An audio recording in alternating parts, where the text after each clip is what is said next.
George to you and back to me. Just do it that way. Because what I had planned. I can hear you guys really well. Perfect. Maybe you should turn it up for a couple minutes. This is all off the record. Either stand up and talk or Jack. You got to talk really loud. Would it help if they come up to the front here? This is what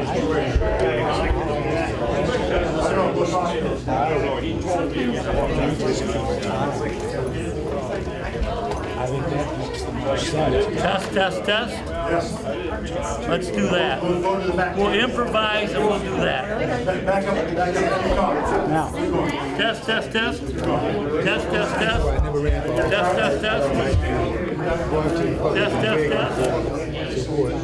That'd be a lot better when we start. Because this mic is ain't quite straight. Try to table. Let me see what it sounds like. Test. I can hear you, but it's not the greatest. Yeah, we'll make them come up there. Okay. We'll improvise and do that. Perfect. Yep. I'll demonstrate. That's where you guys are going to talk. I guess my first response is nothing. Hey, I'm streaming. You should be able to grab that link and post it now. All right.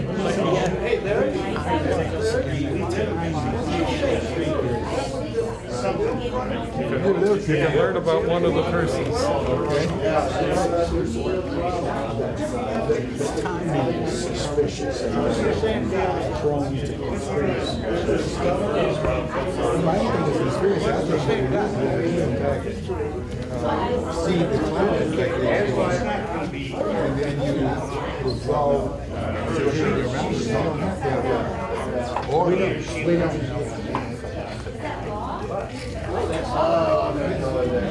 We have the parents come back and say something. Have you seen the parents? They had nothing to answer. We didn't find out as a kid because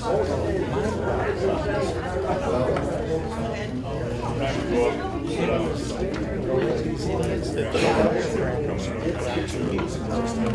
we're just making moments. Mike, I'm going to ask the Rigeros if they'll bring a cup of water for everybody, right? What do you know what Can they sit down now?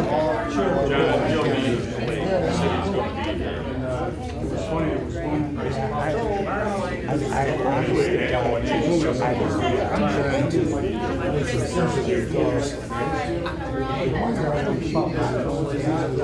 Well, maybe afterwards, right? Right.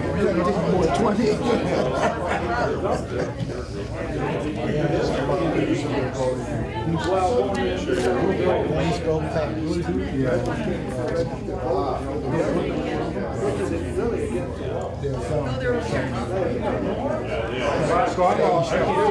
Well, that's what I was saying. I mean, the timing is such that if I were prone to Terry's conspiracy,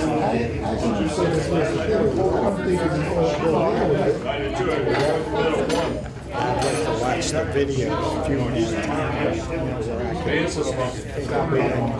Terry, do I just paste that link into the Facebook? How do I do it?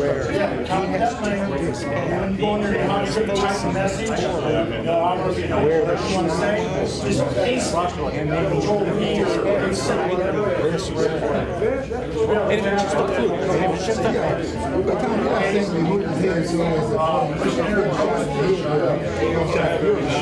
he got hit. A piece of his ear got taken off. What I'm saying is, when I watched it, again, I watched it a enough times to confirm just loud, slightly, he got it right. And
Yeah,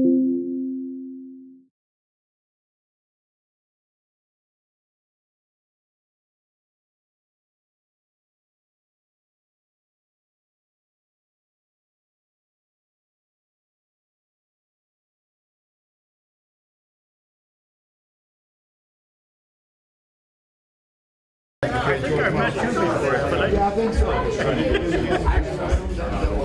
Can I get everybody's attention?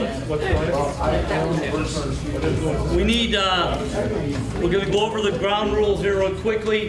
One problem we've developed, we're improvising just a little bit. We have our handheld mic, for some reason, will not work. We have one microphone. We're gonna ask candidates, instead of us passing the handheld microphone like we said in the format, we're gonna have each candidate, when we ask a question, walk up to the front. And Terry, where do you want them? Here, here, about right here? To answer the question, back to your seat. Can we speak loud enough from here? The microphone can pick you up. We've tested it. It actually picks you up back here, but a few of us have softer speaking voices, so to be fair, I think everyone should speak up here. That way we've got good audio.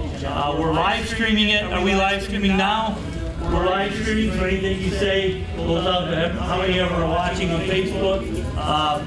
We have audio we're recording for Monday and Tuesday morning because every radio show will do it in 2 parts. Bert mentioned she can't be here, she has a family emergency. Everyone else, if they're not here, they were given plenty of notice. I know that they answered the emails, but I pay for that fancy little thing that tells me if someone answers it. So if they say they didn't get an email, they're liars.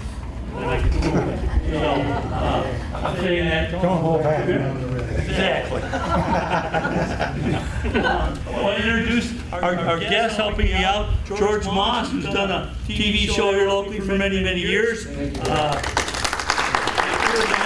show every once in a while, and Tom Sumner, who did a radio show for 100 and how many years? 150 years. Tom, we got him out of retirement tonight because his specialty has always been debate. So Tom, I'm looking to him to help this be fair and objective. We do have 4 questions submitted by business owners. I have 2 others here tonight. Jennifer from the Megasite Group, and Jerry Roberts, who I've heard him described as a pain in the ass, but I like Jerry. I think he asks good questions, and I have so much respect for Jerry and his cross that I didn't even ask him to write his question down. I'll let him wing it because I respect him. Everybody else will write it down, and we've had a few debates where we had some undesirables in Flint. I don't see any undesirables here. My last debate, we had 3 people arrested. So forgive me if I keep looking out the window for dangerous characters, but something I said, I guess. I know. Were they candidates? No. Candidates for jail after they showed up. So with all that being said, the format, we're going to ask the questions from the business people and our audience members, and then we're going to go right to George and Tom and I will alternate questions. We've got a 2-hour time limit set. We have specific times for the questions. We'll be timing you. We don't mean to be rude, but when your time is up, I guess they turned off Mr. Trump's mic when he kept trying to talk. We can't turn you off, but when your time's up, please respect your time. Your time's up. So we don't want to get rude, but we have to get rude. We'll let George handle that. With all that being said, if we can keep the conversation to a 0, because of our mic situation, it makes it even more important so we can hear this is being taped for the radio show for residents to figure out who they're going to vote for. It's extra important because there are no other debates in Flint Township this campaign season. And I want to close with this thought. I've joined a statewide coalition that includes 5 universities, the Detroit Regional Chamber of Commerce, and the Grand Rapids Chamber of Commerce, to name a few, that's forcing or pushing for legislation to make it where if candidates don't want to participate in debates, which some aren't tonight, if they don't participate in a debate that has at least 1 media person there, they're removed from the ballot should they be elected. It had bipartisan support in a committee. We'll see what happens on July 30th. I think it would be a good law, and I've joined that because of what we're seeing in some of our communities, including one lady who's running for a 3rd term in the state house, She's yet to talk to a media member. She never went to a debate. Something's wrong with our country to allow this to happen, and I blame it on the media. And there needs to be pressure. So, that being said, I'm going to turn it over to Larry Ford, our dinner group, who kind of put this together so that we can meet our candidates. And Larry, I'll turn it over to you, wherever you are. Go ahead. Well, ladies and gentlemen, thank you for being here. Thank you for being here tonight. You're joining an august group with a Wednesday night dinner club. We have a real name, but I'm not going to mention it because if you press people around here, you might write it up. But we do have every Wednesday night meetings for dinner, and we talk about everything and everything. Not just politics, but we do get into politics from time to time. But the climate, the weather, how business is doing, we celebrate successes in the business world and in the private sector. So thank you very much for being here tonight. We did not want to do a table serving for our people because we always have dinner. We've got a buffet. Any of you are welcome. It's $11.95. And if you want a cocktail or an adult beverage, I guess I'm supposed to say, they'll take care of that for you as well. Again, thank you for being here. I think Karen's next. Gene. Oh, Gene. We always start out with prayer. And we're going to do that again tonight. One of our members, unfortunately, maybe I'm going to steal his thunder a bit, but I just got word, one of our members that are normally here with us tonight, his brother passed today. He was with him.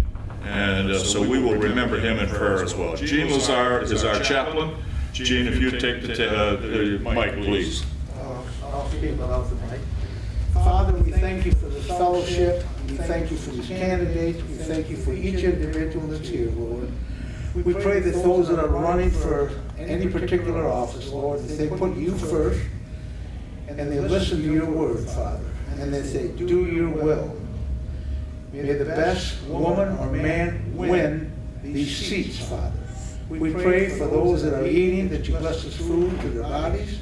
We pray that you comfort everyone here and wash their steps with milk, Lord. Be with our nation, give us peace, and also we pray for the Ramsey family that you just comfort them over the loss of Richard's brother.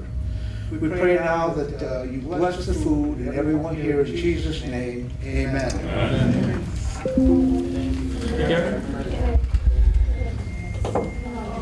So I also wanted to thank you all for being here and welcome tonight for this candidate forum. I am very pleased to be on the ballot, but not have a contested race. So I'm very pleased. It's the second time. I hope that speaks volumes of your confidence in me. I want to continue doing a good job for the township, and we look forward to see who's going to be on the ballot. I mean, win the election.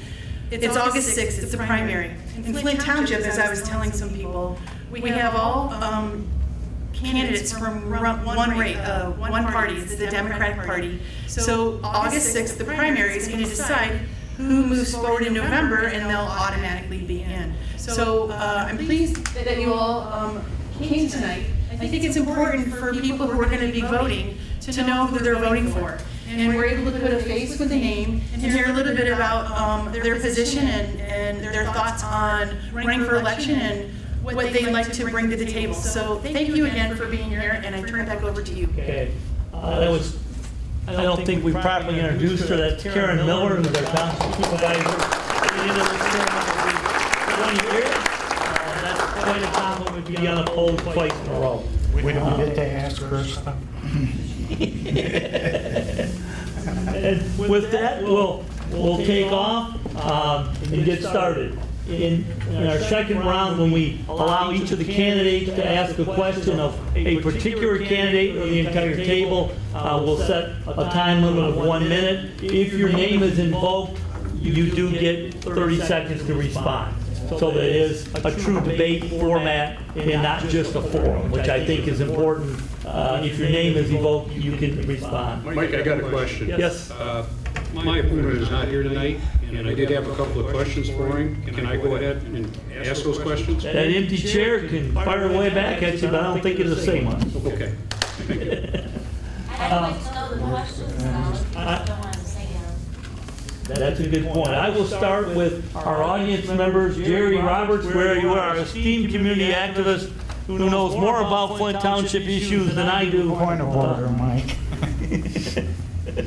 Should we have all of the candidates You're not going to have opening introduced? statements? Should we have Oh, excuse me, Jerry, we forgot opening You're not statements. going to have opening statements? Yes, opening statements. and an opportunity Yeah. to introduce yourself? That's correct. I skipped by, Jerry, hang on just a minute.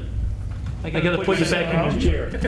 One of the panelists, or one of the candidates mentioned, we forgot opening statements. I'd like everyone to introduce themselves, tell us who you are in 3 minutes. I do have the clock here, we'll be generous until such time that people are abusing it, but we'll start at this end of the table and first go with Jerry Preston. Next time, we'll start with Ms. McIntyre and so on down the road, so everyone is going first in order. So Jerry, if you can come up front, your opening statement, who you are and why you want to be elected, and Very good. Thank you, Mike.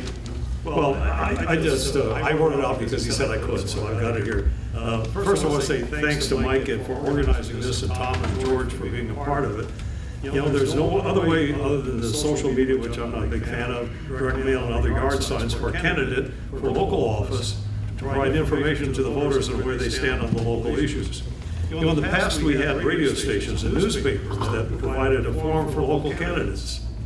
On more than one occasion, Tom and Mike prepared these forums for local radio, and many times I was the engineer that helped make it happen, and including Tom Sumner's live broadcast from a train from Flint to Lansing that was unheard of at the time. Now, I registered to vote for trustee at the last minute for 2 reasons. First, the supervisor, who was my wife, had no opponent. Obviously, the voters feel like I do that she's done a good job. If she did have an opponent, obviously I would have been working on getting her reelected.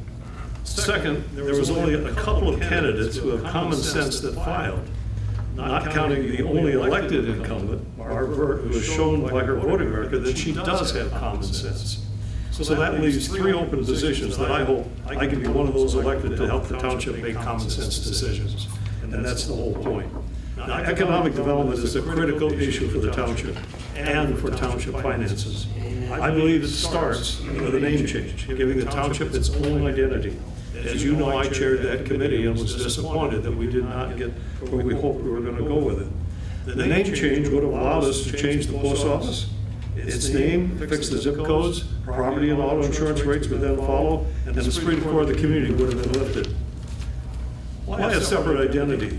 It's more than just being included in the Flint water crisis that was the problem. It's also confusion about where people live.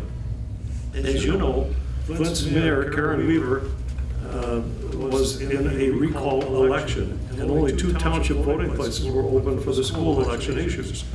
More than 100 people polled the township clerk complaining that there was no place on the ballot for them to vote for Mayor Karen Weaver. A couple of residents called the state election commission, complaining that their voting place was closed and that they were not allowed to vote for mayor. The state election commission staff member called the township clerk, chastising her for not having the polling places open. Some say the confusion was because of similarity of the names, Karen Miller, Karen Weaver. That doesn't appear to be the case, however, because at the very same time, supervisor of Davison Township, his name was also Karen Miller, spelled exactly like the mayor of Flint. There was no request in Davison Township to vote for mayor. The name change would have eliminated this issue. So if elected, I would use common sense to make decisions and focus on economic development to improve the township's financial position. Thank you, and I hope to have the vote on or before August 6th. Jenna, you're next. What's his name, Mike? What's that? I know his name, but he never said his name. That was Jerry Preston. Township trustee. Ron Shoemaker, a 30-year veteran of politics, says you did a great job, except forgot to tell us who to vote for.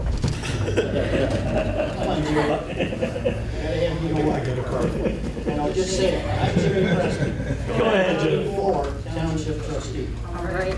So my name is Jenna McIntyre. I am running for Flint Township trustee. I am 23 years old, and I am currently a student at the University of Michigan, Flint.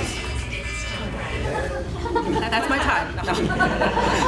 No. I'm a volunteer. I currently volunteer at the Woodhaven Senior Community, and I've also been with the police department these past 2 months with the Clean Streets, Safe Streets initiative. I think that it's really important, and I'm really glad that it's starting to take off, and I'm hoping some younger people will come join us as well.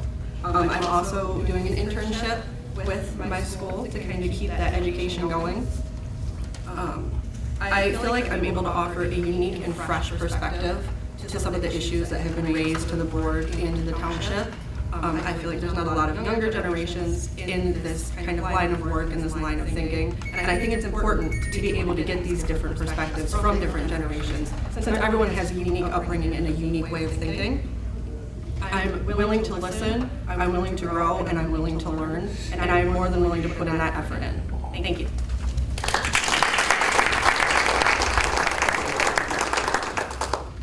The next candidate, Roscoe Clark.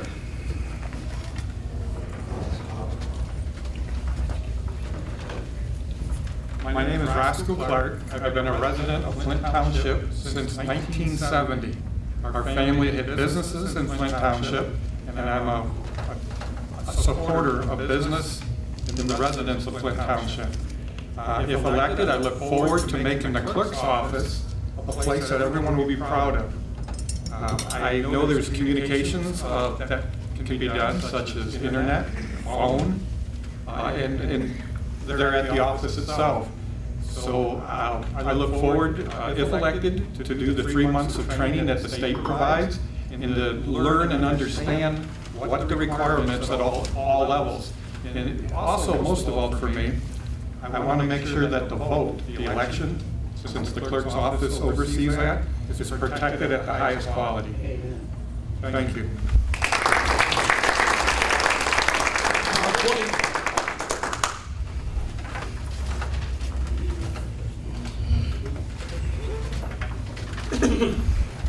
Hello, I'm Mark White. I've been a Flint Township resident since 1989, when I was driven out of the city of Flint because my wife wouldn't live there anymore after 3 burglaries and 3 muggings. So when we came down Breach Road, we saw a sign that said, "Welcome to our rural country township." And I thought, well, that's nice. And then the next thought I had was my best friend's name is L. Maddox Jr., and he doesn't like having a name that's the same. And I thought, why do we have Flint's name?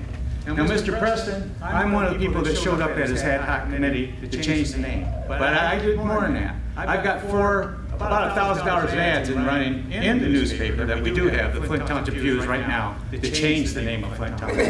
At the time, 67% of the residents were willing to change it 7 years ago. We even changed the ballot on the state law that allowed us to do it. And yet, it's called voter suppression. We were not allowed to vote on it. Just like we have 4 appointees on this township board now that wanted to put a tax on us without the vote of the people. So that's why I ran, because I was outraged that we would live in this community.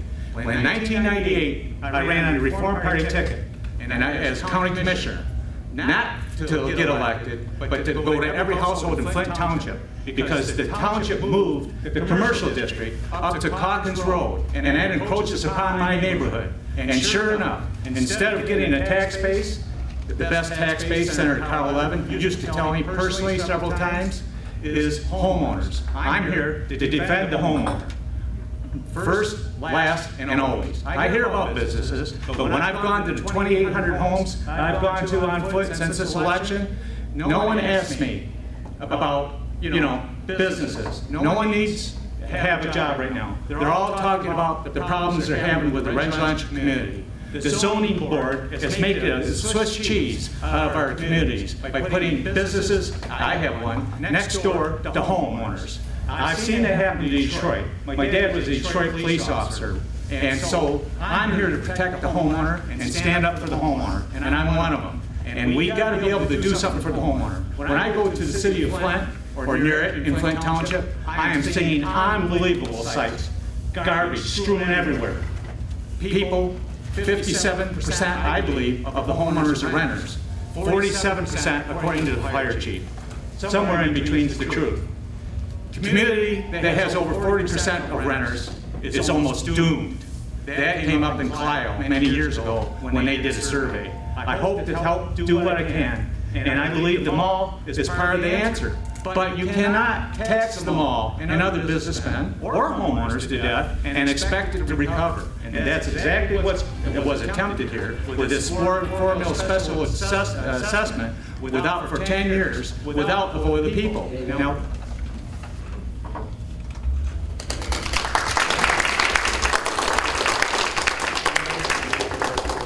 Candidate is Dave Huffman.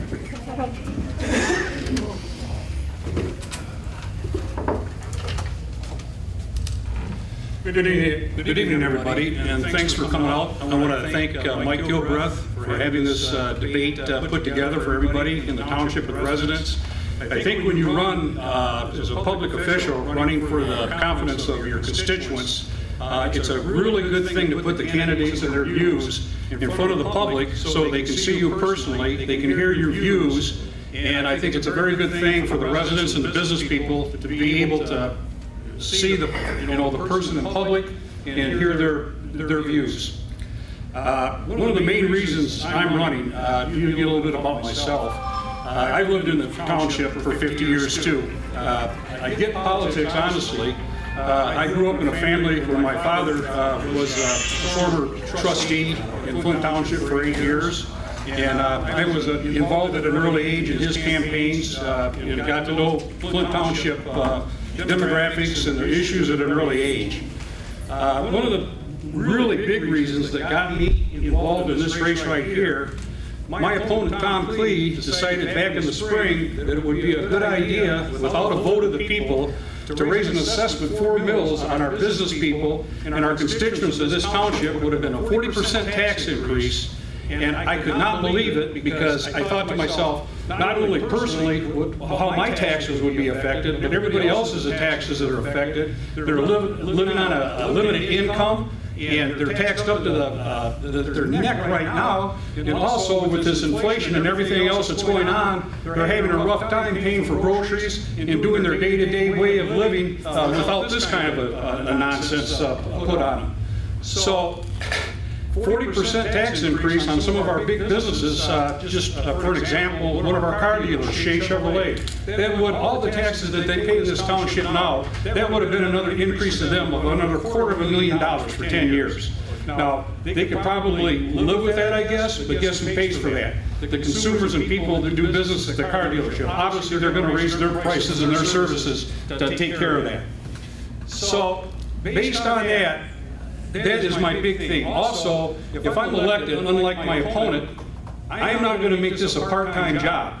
Flint Township Treasurer should be a full-time job, and it ought to be a job where you're responsible for answering residents that come in during business hours, anything about their taxes. Residents, you should be able to look them in the eye and give them the answers that they need. The same thing goes with business people that come in and want to know about their taxes. I think that is my #1 duty, to serve the constituents and the business people of this township. Also, our board, is that time? That's it. Well, anyways, thank you for listening to my views. I'd appreciate your consideration in the August 6th primary to vote for Dave Huffman. I'm here to represent the people. I'm not here to put my agenda on the people. Thank you very much.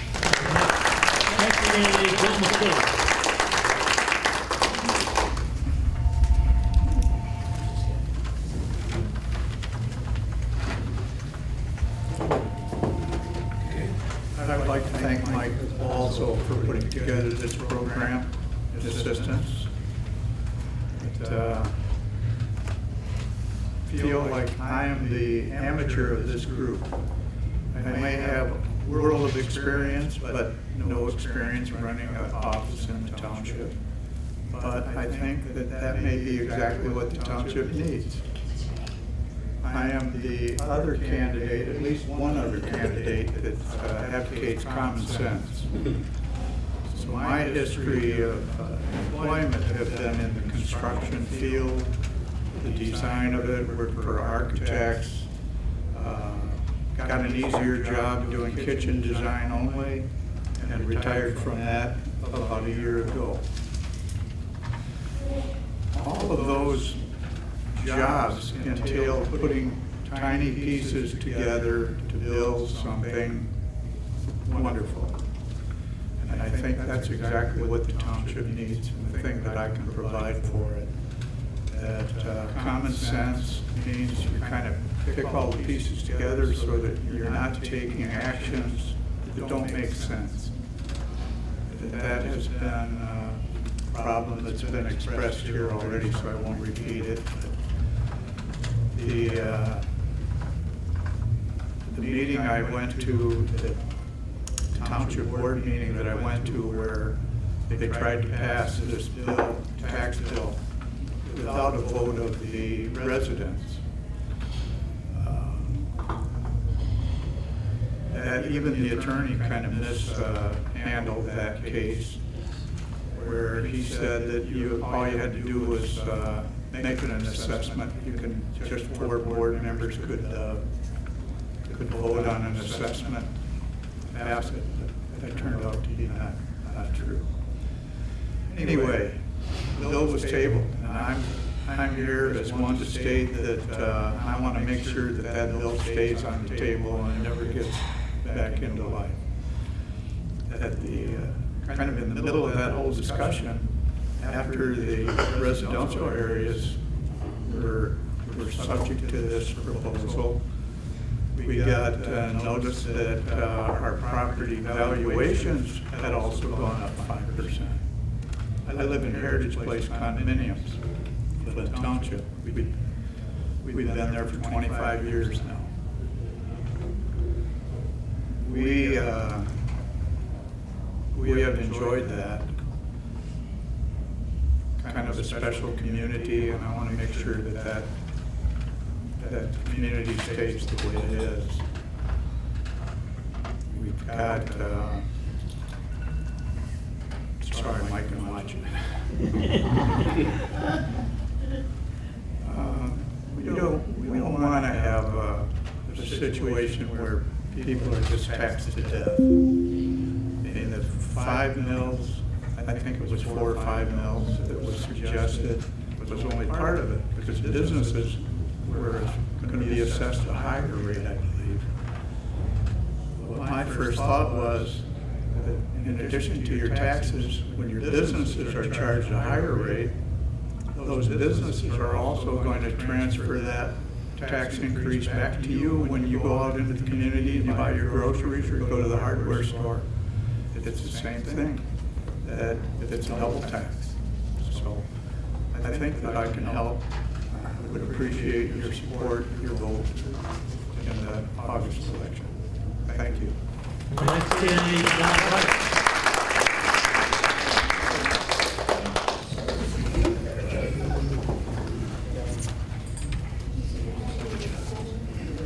Good evening, my name is Dynamite.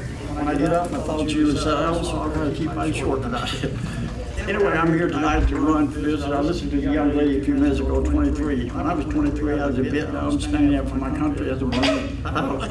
Proud of it. I still get emotional with it. I'm running tonight because I want to make a few changes and what have you. I'm not for a name change, and I've got a good reason. A lot of history between Flint Township, Flint and all, the original set-down strategy, starting to bring unions and all. Flint Township was started in 1836, and you look through the history all through the years.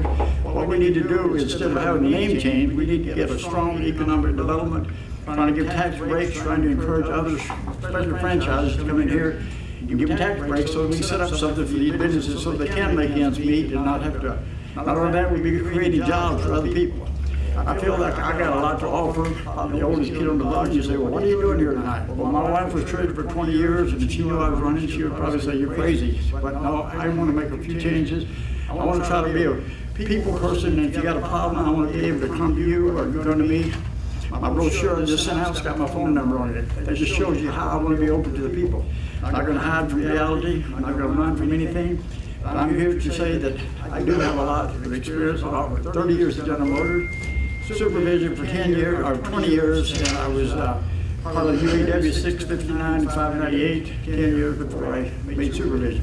So I know how the system works, I know what labor is all about, and I do believe that I can be a carryover where my wife left off, dedicated to the cause, I do believe that everyone should be here trying to do the best they can for fighting for what's right for the people.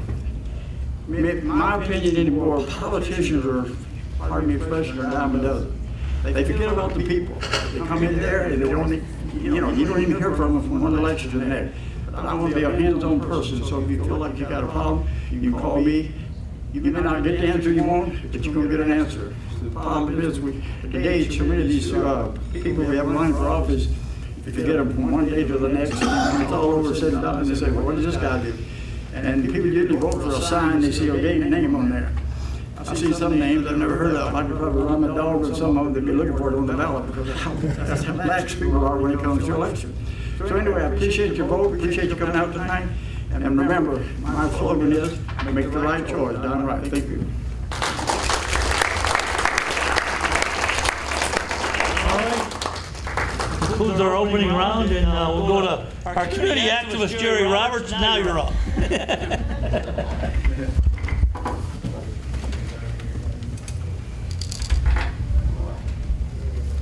To Jerry's question, each candidate will have 1 minute. Question the candidates. You want to do one candidate or all the candidates?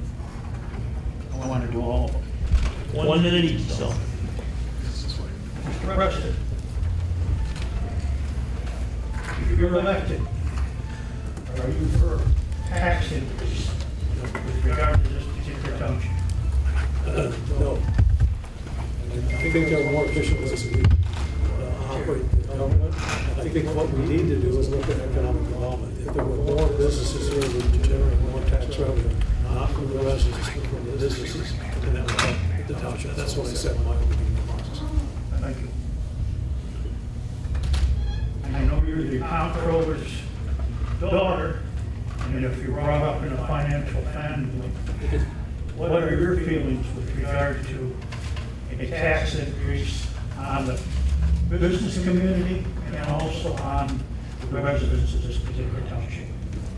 I think personally that we shouldn't make any decisions to increase taxes for the residents without getting proper feedback from them. I feel the same way about businesses. It's something that needs to be brought to the board and discussed, because I agree, I do think that there are better and more efficient ways in order to generate more income and more revenue for us, rather than just taxing either residents or businesses. There are more efficient ways, and I think that we can figure them out if we work together. There has to be better ways, but we have to work together for it. Mr. Clark, I have the same question for you. If you are elected clerk of this particular township, what would be your way of trying to alleviate the problems that we have with regard to the fire department needing more money, but yet the people of this particular township about 11 years ago voted in, I think it's about a $3 million tax for police and fire protection. What would your solution be with regard to this particular township and any further taxes being issued? Well, we know police and fire is very important to the community. We don't have safety here. We go on a downslide. It's like the Genesee Valley Mall. One of the mistakes I believe they made, the management and ownership, is they got rid of security to cut costs. When you cut costs in security, a lot of people from different areas of our community come out there and had a lot of issues. Once your safety is a concern, you don't go and shop in those types of locations, and I think that was a downfall. I'm definitely not for raising taxes for wasteful spending. So I would be a person on the board to vote no for wasteful spending, that is raising taxes. Now, since we'd be elected to do that, to be responsible, to make the right choices, I would want to support that the voters on a tax increase, they make the decisions for a tax increase. And I also believe to operate, we should start by little steps forward to bringing economic back to Flint Township. I know other areas in the community and around the country are doing well. We've got a great place here. So we need a group that's very active in bringing business and being creative and bringing it here. Thank you. Mr. White, same question. If you are elected as a trustee, there are 4 votes that determine what happens in this particular township on every particular project that's brought up before that board. What is your position with regard to raising taxes? Well, my position is very similar, that the person that just spoke before. I'm not going to stand idly by because you have anti-taxers and lay off firemen and policemen. But if I can find another solution, I'm certainly going to do it. My wife is here tonight, and she can speak if she gets the chance and say what a fiscal conservative I am around the house. We just got a new refrigerator after 24 years, you know, and we have 1 car between us both. So the point is, I'm not just saying no to taxes as President Bush Sr. did. Read my lips, remember that? But I am against totalitarianism. I have fought for democracy all my life. I was the membership chair of the Genesee County Democratic Party. I stood up to the Kwame Kilpatrick's thugs when I was on the rule committee for the state of Michigan appointed to Genesee County. You know, I could go on.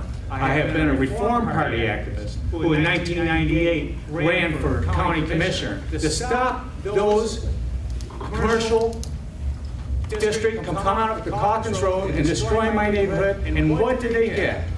They got medical facilities that do not pay taxes. I got the feeling, and yet they tax our services. I got the feeling they already knew what they were going to put there before they did. And the more non-taxable property we have in this township, tax abatements, the worse we're going to be. Tax abatements destroyed the city of Flint, thanks to GM, no offense to a UAW worker. I have several friends who are, but they destroyed the city of Flint.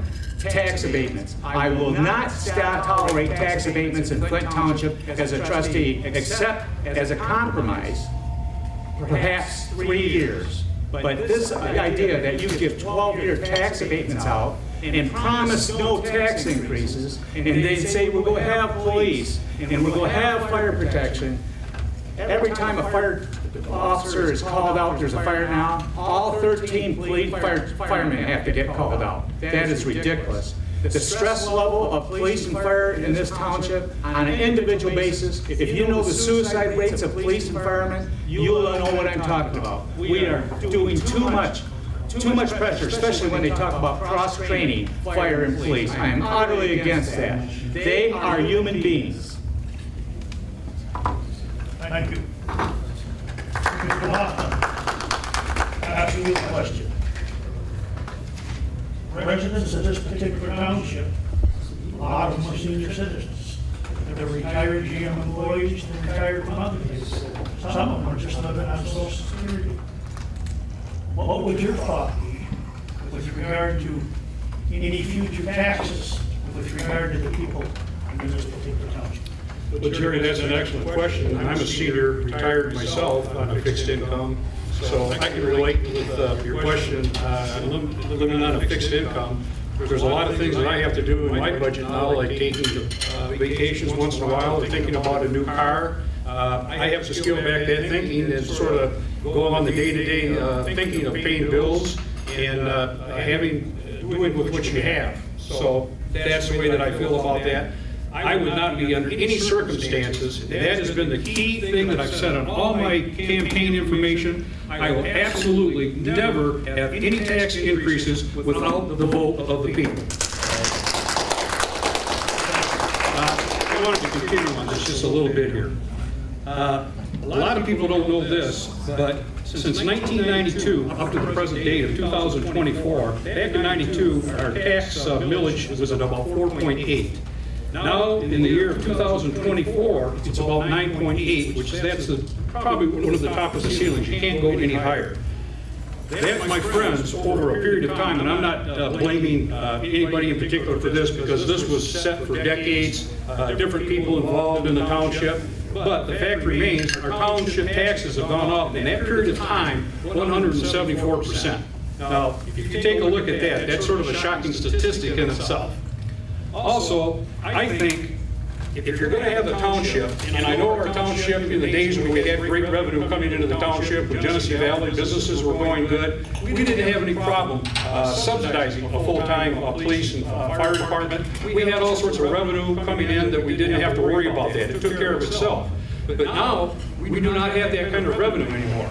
And I think it's a responsibility of some of our department heads and some of our chief, police chief, fire chief, what have you, instead of always coming to the township officials, we want more, we want more, we need new vehicles every 2 years, we need this, we need that. Hey, guys, you're gonna have to start looking at your budget and cut things back where you think you can help the township revenue coming in too. It's just not only the politicians, it's the people that work in the township.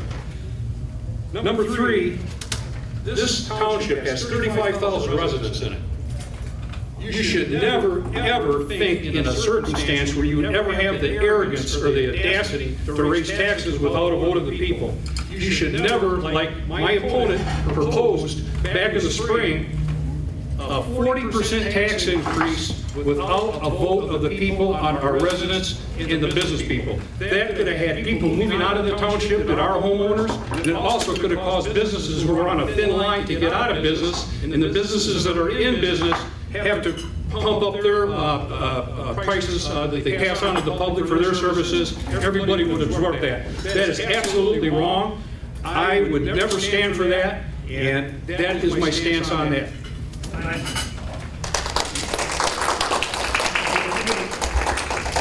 My question to you, if you were elected and being one of the trustees and one of the controllers of that 4 vote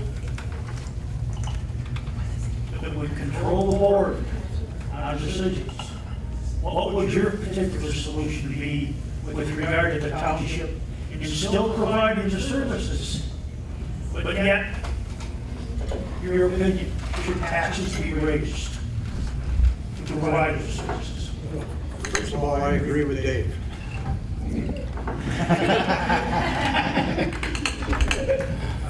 I was very fortunate to connect with this dinner group and met Karen Miller, talked to her about doing some volunteer work since I had retired recently.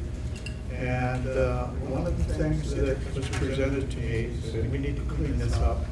We've been working on this.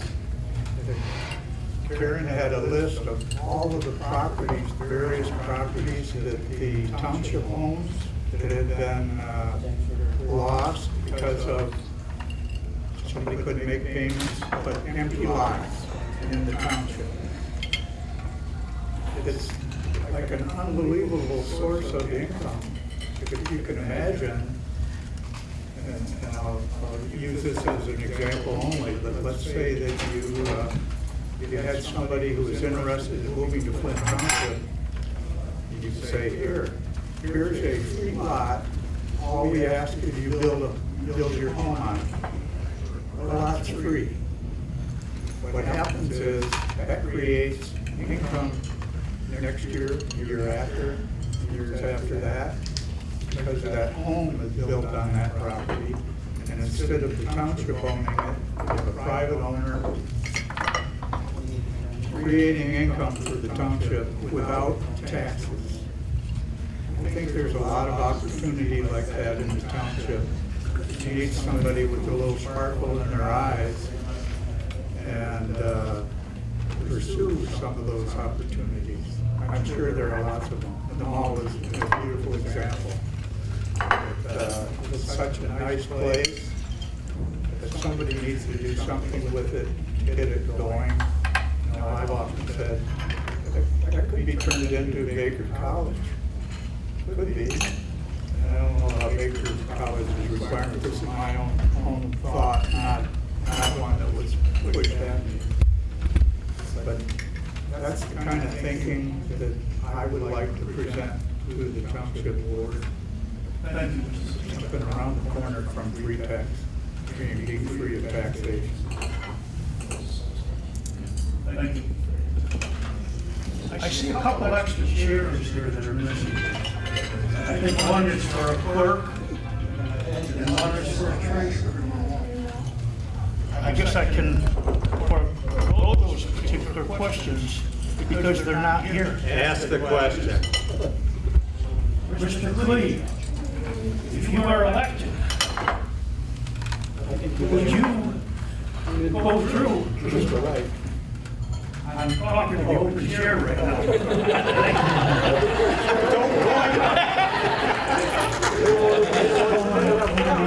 You should have let Don Wright go. You cannot interrupt. In other words, Mr. Clee's answer. Mr. Clee, earlier this year, you proposed a tax with regard to our business community and also on the residents of this particular township. If you are elected to that particular position, are you just going to come in and make that same proposal, but in the form of a vote of the people? In other words, for that, or are you going to try to work like all of the rest of us people that are on fixed incomes and live within a budget? Can I have an answer, Mr. Clee? 3 minutes of silence. I'm sorry, I didn't hear that. Anyways, I'm going to have to go back, we'll go past that, and I'm going to ask Mr. Wright the same type of question. If you are elected for that particular trustee's position, are you in favor of an additional village to support the fire department and the police department when there's already $3 million a year that we've been paying for the last 11 or 12 years in this particular community? Please answer that question. I'm not for any kind of a millage increase at this point. Since you brought that up, I'm a little concerned right now. I just found out about it. I don't know, we have $60 million allocated to villages for public safety, okay?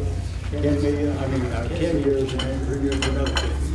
That should be adequate. Finding out that we don't have Fire Station 1 open 24 hours.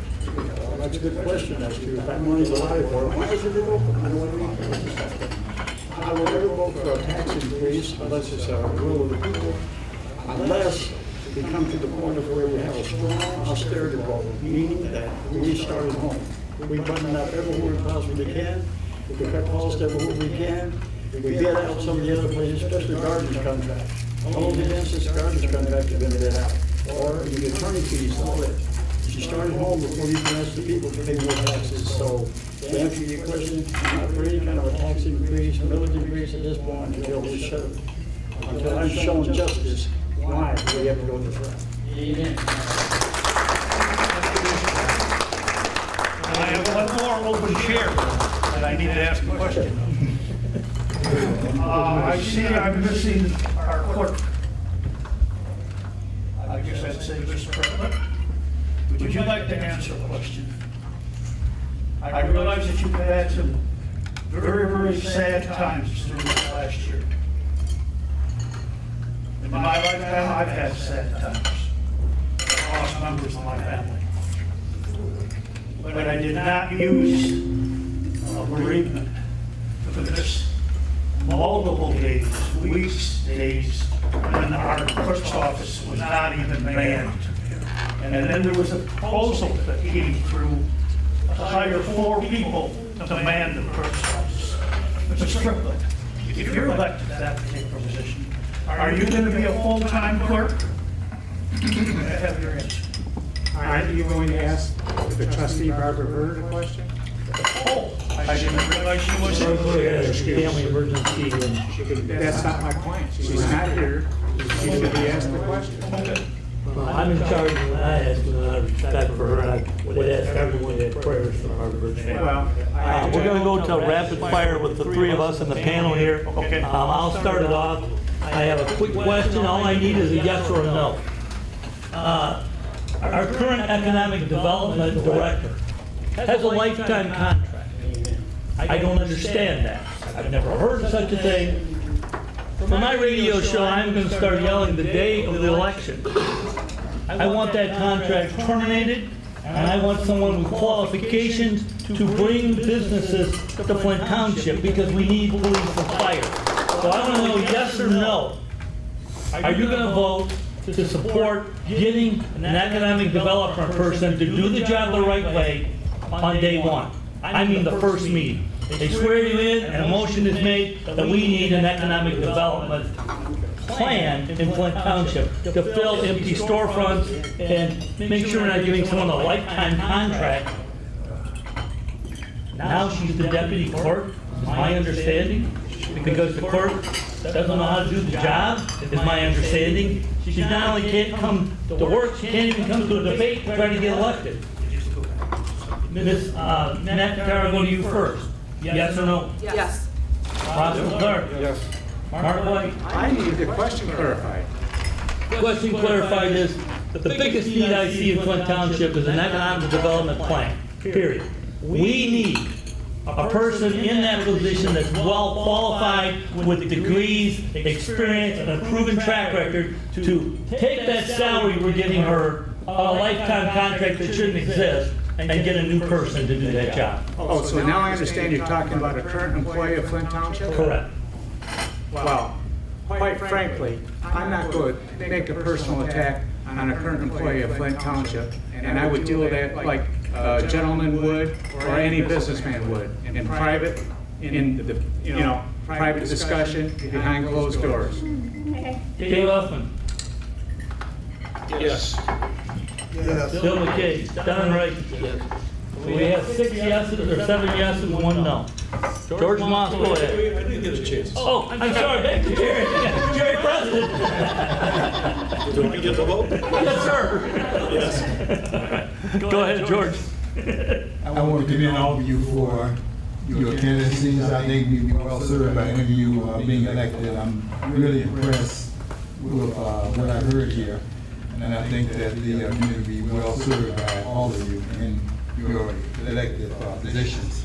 I wanted to ask about, I moved out of Flint into the township. And I was very interested in the name change, Jerry, that you were talking about.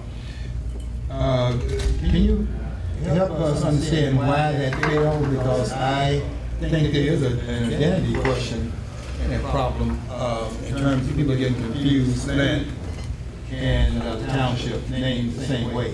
So I never understood what was the bottleneck and why it failed, and do you think it's a dead issue at this point? Well, first of all, I don't think it's a dead issue. You have to remember that there was a committee of, at times as many as 100 people that went through this whole process. We had over 9 meetings. Each meeting lasted about an hour and was on a single subject. We identified whether we wanted to become a city or not. We looked at zip codes, we looked at insurance rates, and all those things that would happen. And one of the things we talked about a lot was zip codes. There are 7 different zip codes in this township, and it's confusing to people. Some people live in Swartz Creek, some people live in Flushing, and not Flint Township. So there's nothing that brings the street or core together. Well, how do you change the zip code? You got to start with the post office. The post office name is a West Flint business, or West Flint post office. So you got to change that. How do you do that? Well, you got to have a different name. And so we went through this whole process, and then found out at the very end that only villages, cities, and counties could change their name. There was no legislation allowing townships to change the name. It took us 6 years to get legislation together. Phil Phelps, our Democratic representative, opposed the name change. We got into a Republican-chaired local government committee and didn't make it out of committee. 2 years later, John Cherry, our rep, proposed a similar name change bill. It made it into the same committee, chaired by the same Republican, and it didn't happen. So finally, I convinced Dave Martin, a Republican from Genesee County, to enter the bill. It came out of committee along party lines. It passed the House 94-14. It passed the Senate unanimously. It was literally veto-proof. So now we could change the name. We went back, reported that to the trustees. The trustees then came back and said, well, we need to know about business and we need to know the names. You got to remember, we took and prioritized the names. And the name we came up with as number 1 was Carmen Hills. The number 2 name that we came up with was Garland. And that was because the township's name was originally Garland Township when it split off from Grant Blank Township. But the trustees said, let's do a market and survey some folks about, see what's happening. So because I served on the governor's tourism commission, I knew the guy that created Pure Michigan. Pure Michigan is one of the best names, in fact, the top name that has happened in tourism for years. He took the 10 names we had, and what he recommended was Oak Hills. Now, that at first was our 5th choice, but as I researched it further, there is no other municipal corporation in the United States named Oak Hills. It would give us a unique identity. I think Oak has some strength and beauty and those kind of characteristics that can be used. So we proposed that to the Township Board, and the law that we put together said that if 2/3 of the members of the board, which means 5 that have to go for it, would propose a name, it could be put on the ballot, and then the township may change to that name. It wasn't required, it may change to that name. It was not a requirement. So this was a referendum, and a no-cost referendum, and a vote of the people that would give us some information, because half the people I talk to think we should change the name, and there are a number of people that think we shouldn't. But we don't know really what the residents truly want. We've never had an opportunity to do that. For whatever reason, and it still blows my mind to this day, the vote was 4-3 not to go forward. Could I get yes or no? So it can go back on the ballot, is what I'm saying. All it takes is 5 votes to put it back on the ballot.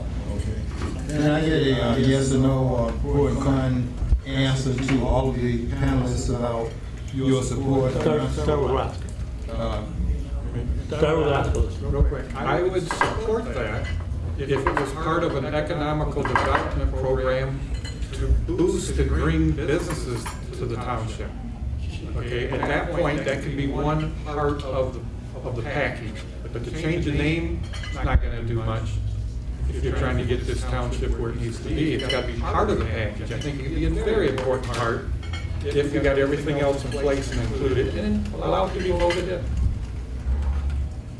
Mark White? Well, I've got about a $1,000 ad saying change the name. I got the survey, Mr. Preston, that could reinforce what you're saying. 7 years ago, 67% of the people wanted to change the name. 64% of the businesses wanted to change the name. So I suppose that democracy, if it had been taken to a vote, I think it's fair to say it would have been changed.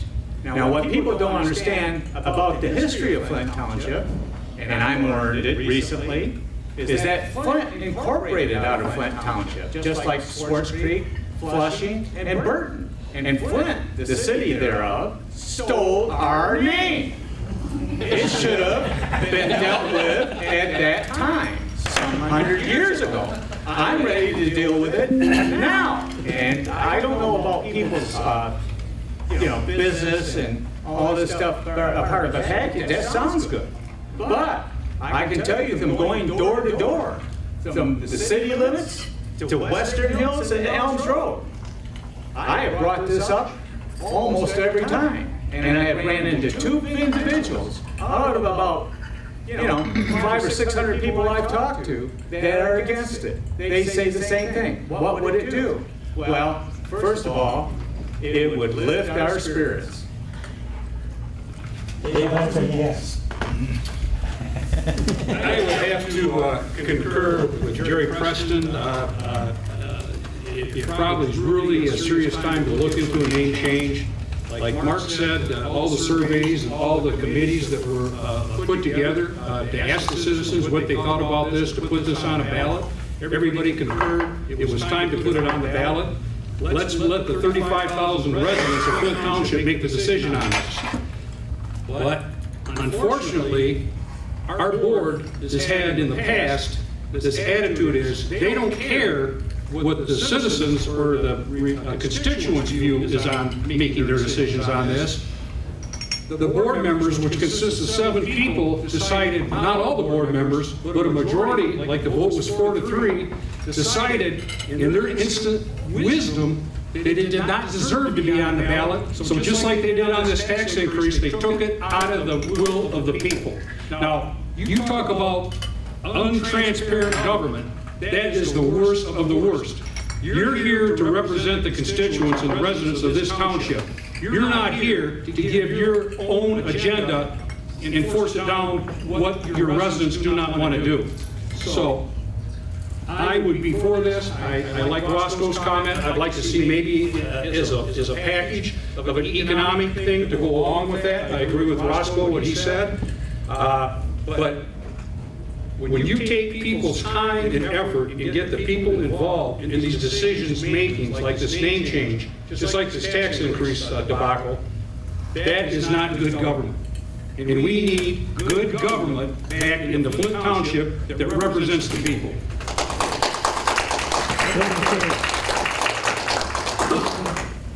It seems like the practical thing to do would be to say yes.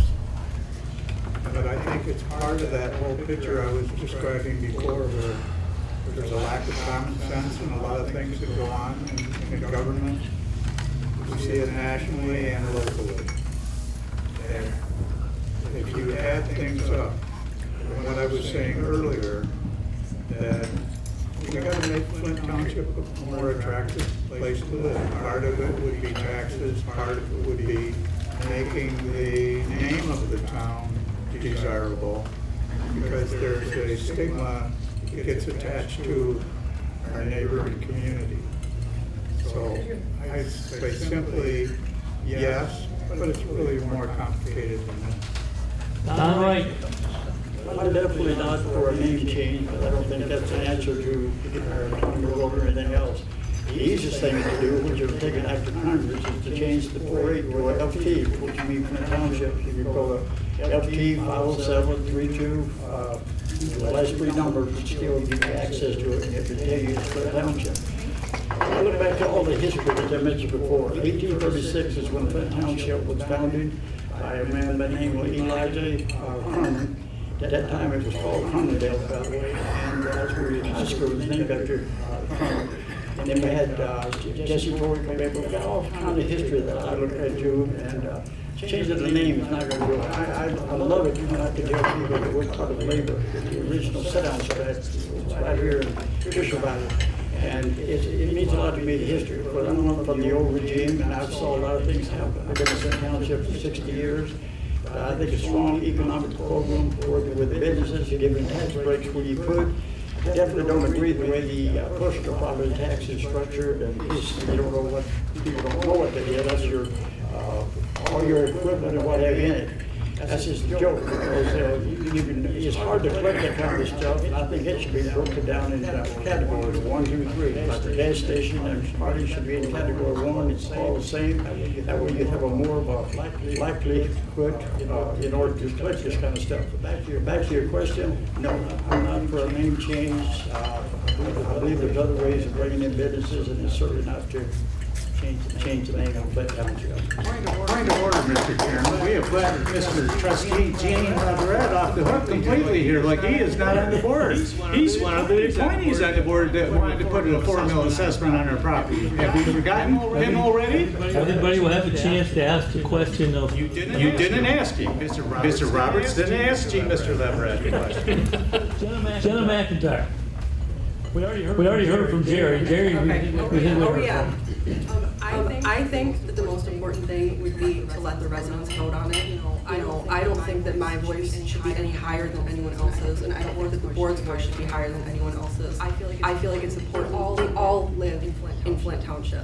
I don't think that just because one person is an elected official and one person is not, that their voice should be higher than theirs. I think their voice should be representing all of the people of the township and not just their own ideals or their own desires. So I think that we should allow residents to decide it. Next question, I'll go to Tom Sumner. How long do they have? 1 minute. 1 minute each. 1 minute? 1 minute each? Yes.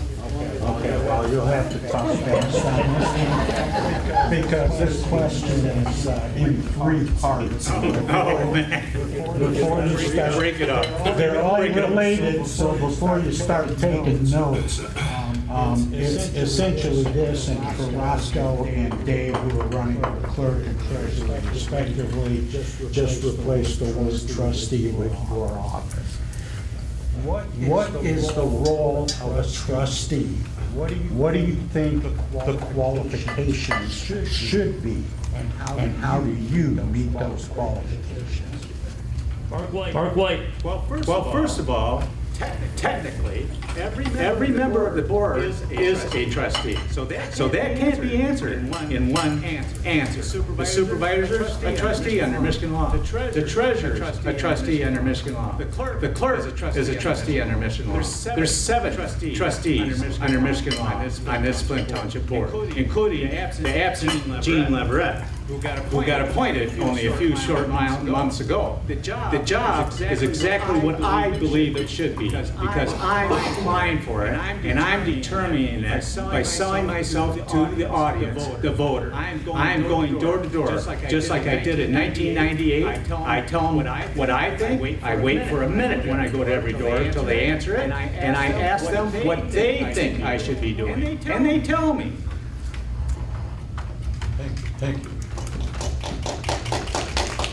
I guess we go to Dave next. Dave Huffman. When we get to 10 seconds, I'm giving you 10 seconds for the stopping you. Now you tell me. Yeah, sorry. Well, to answer your question the best way that I can, no matter what the position is on the board, you have 7 board members. They all have an equal vote. It's all the same, no matter if you're supervisor, treasurer, clerk, or trustees.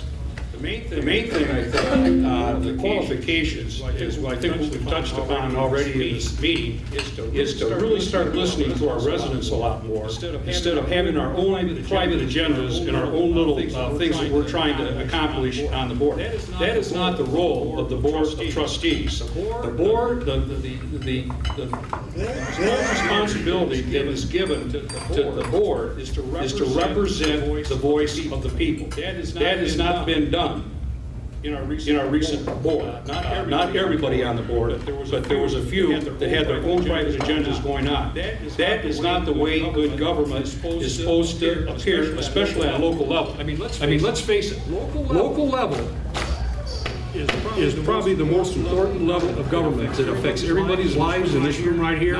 Not the state, not the national. These decisions that are made here to represent the people, taxes, agendas, zoning, anything that you want to say that affects us directly is local government. It's important that the people that sit on these boards remember that and listen to the people. Bill McCain. Same question. I think that the township position of trustee is a little bit different than people who hold full-time jobs in the community, treasurer being one. Treasurer's position is more of an executive, and the trustee's position is more of a representative of the population, the people in the community. So I think that trustee, what I aim for, what I would make out of that opportunity would be to really represent the local population. Don Wright. I think a trustee's job is highly overlooked by a lot of trustees. Has as much power as the others only on board meeting night. I think a trustee's position in the board is very important. Yet I think a trustee should be more informed as to what they're voting on. In other words, I'd like to see whereas the day of the election, someone from the office would call each trustee and say, hey, you guys got any questions for the board meeting tonight, or anything we should discuss, or whatever, and why, so that we get to a board meeting, we got an open discussion and everybody's on the same page. I think they got to vote the same, but it's just the idea of you'd have more of a deal of trying to work with each other as far as the board goes. I feel that the trustee, though, is a very important asset. So that's where I feel about it. Jerry Preston. The trustees are the governance organization of the township, and it's spelled out by state law how they do it. They're the board of directors of the municipal corporation. And it's unique in that it only takes 4 votes to go one direction or another of the 7. It doesn't take a unanimous vote like in some corporations, but the role of each individual trustee is to represent the individuals, the voters, the residents, the constituents within that township in the governance of the entire township. Thank you, Jerry. Jenna. I think one of the most important things about being a trustee is to do what's best for the township and its residents, and listen to what they're saying and what they have to say. I think that the important qualifications would be, as we've said, common sense. But one of them also being a willingness to listen and learn, and admit where you were wrong, or when you're given more information, admit, okay, maybe this is worth giving more thought to. I think that we need to dedicate more time to the issues and the motions that are raised, rather than just trying to get out an answer, or trying our best to get it through. I think it's important to actually dedicate our time and take that time to research what we're talking about, and that is something that I'm willing to do. I'm willing to dedicate my time, and I am willing to listen, because it's important to get the feedback from the residents rather than just what we think. The clerk office is a very important part of our community. There are requirements that the clerk office should perform perfectly daily. So the first thing I would be involved with is that clerk office would be open every business day that the township's open, Monday through Thursday in this case. The clerk office should be able to answer questions, be accessible through in person, through internet, or even by phone. So I was told that the clerk's position has a township phone, which I promise to have with me if I become clerk, elected as clerk, so we can have the best communications.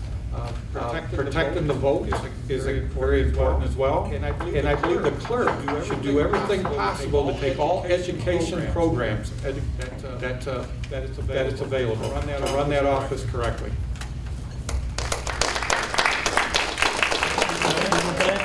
Audience questions.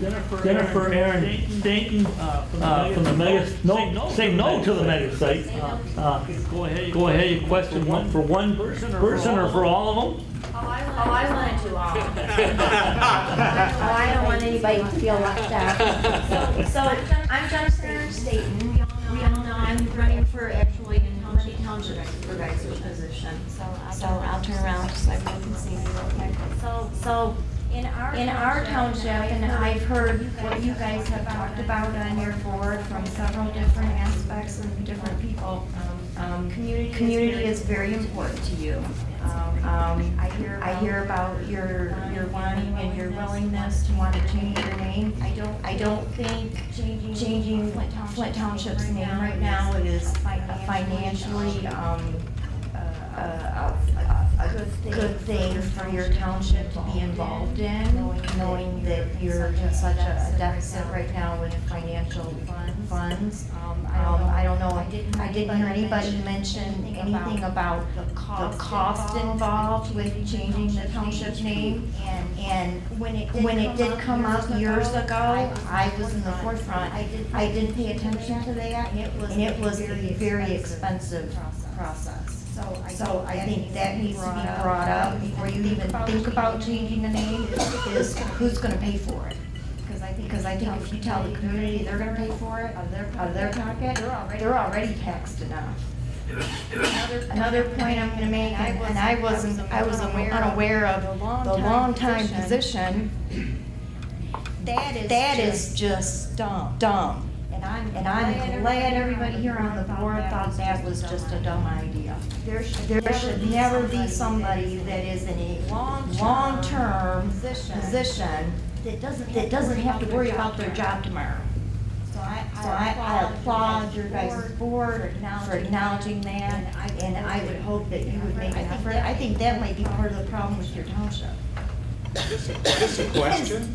My question is Or an editorial on my position. Oh, no, I don't want anybody to think that. Well, you have already editorialized on my position. This is not a question. This is, you might as well be a candidate in Flint Township. My question to your guys' board is, Mundy Township and Flint Township for each other. And right now, we're in a struggle with our mega site location. How many of the people here on the board know about the mega site? There's a response. How many people on your board actually are for the mega site? I think it's Dave Huffman's turn to go first. Go ahead, Dave. Well, I'm glad that you brought that up because I've heard about it on the news. Can I sit back down now? Yes, go ahead. No. I want you up there when I respond. It's on the border of Flint Township, and that's worrisome in its own right, because if they can force a mega Chinese factory down the throats of the taxpayers in Mundy Township, what's not to say that they can do it in our township? I went out with my good friend Jerry Roberts, I think it was a couple of months ago, when they had a township meeting out in Mundy Township. And I did get up and speak that night. And what my subject was, from what I was hearing about the people's concerns about their water, about the infrastructure, about their way of rural living out there, all the different things that this mega site could bring to them against their way of living out there, and they were going to be cramped. I think the term used on the Mundy Township Board of Trustees by the city manager to the politicians, which we can't discuss it, it's non-disclosure. Now, you talk about non-transparency and keeping people out of the loop of government. That is the most unbelievable takeover of people's rights that I've ever listened to in my life. I got up that night and I spoke on the rights of the taxpayers to have a say-so in this and not be boondoggled by a city manager and a township attorney and a bunch of politicians telling the people that they were just collateral damage in their little process of building this new plant and they didn't have anything to say about it. That is absolutely wrong, and on something like that, I am 100% on the side of the taxpayers and the residents in Mundy Township. Bill McKay. I don't have a lot of information to base much of an opinion, but I think that I agree with what Mr. Huffman just proposed, presented us with. I think that we have to watch carefully what big businesses, sometimes big countries, can do to individual government agencies like Flint Township or Mundy Township in this case. That it's almost scary what's happening there.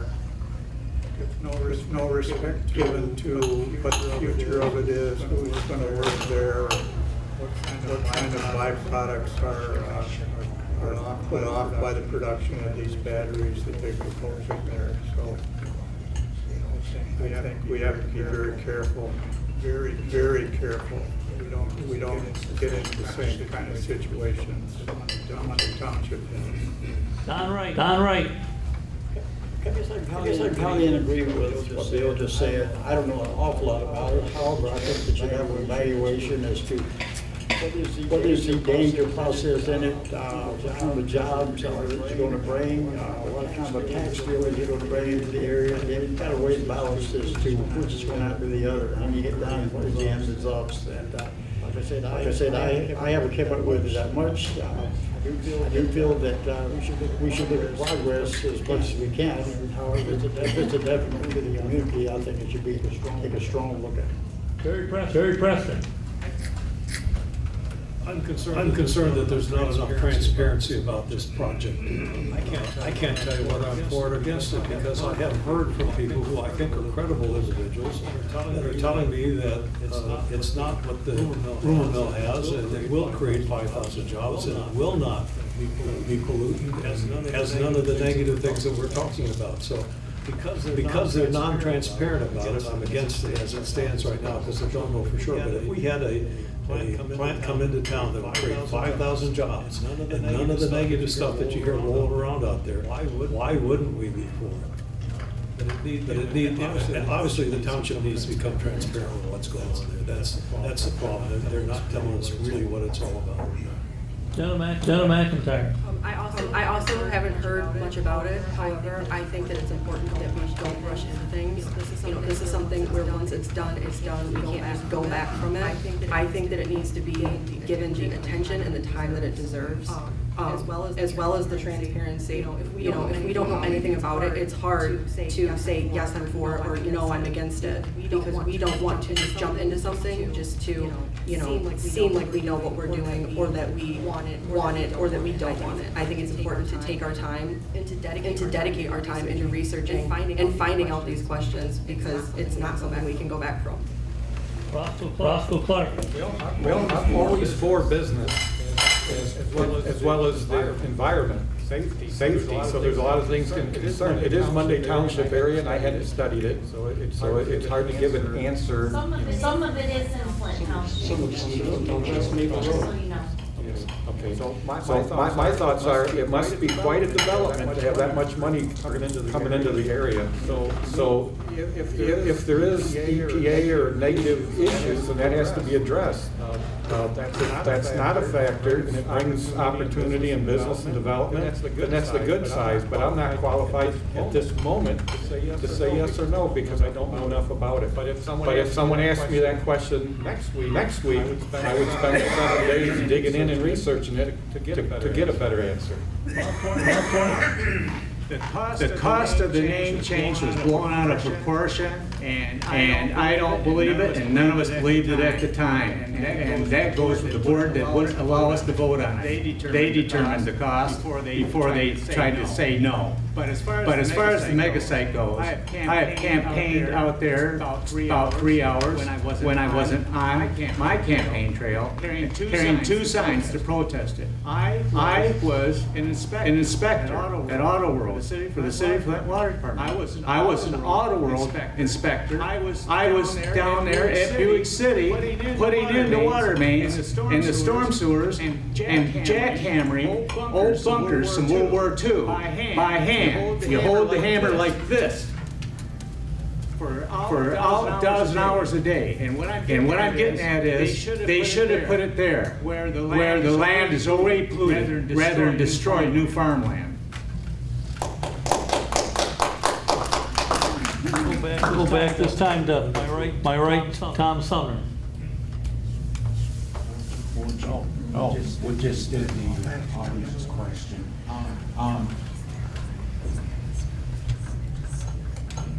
This is more of a process question, I guess, but it's for all of you. It seems that there are very few incumbents. What makes you want a job that other people wouldn't want to hang on to? Bill McKay, we'll go to you first.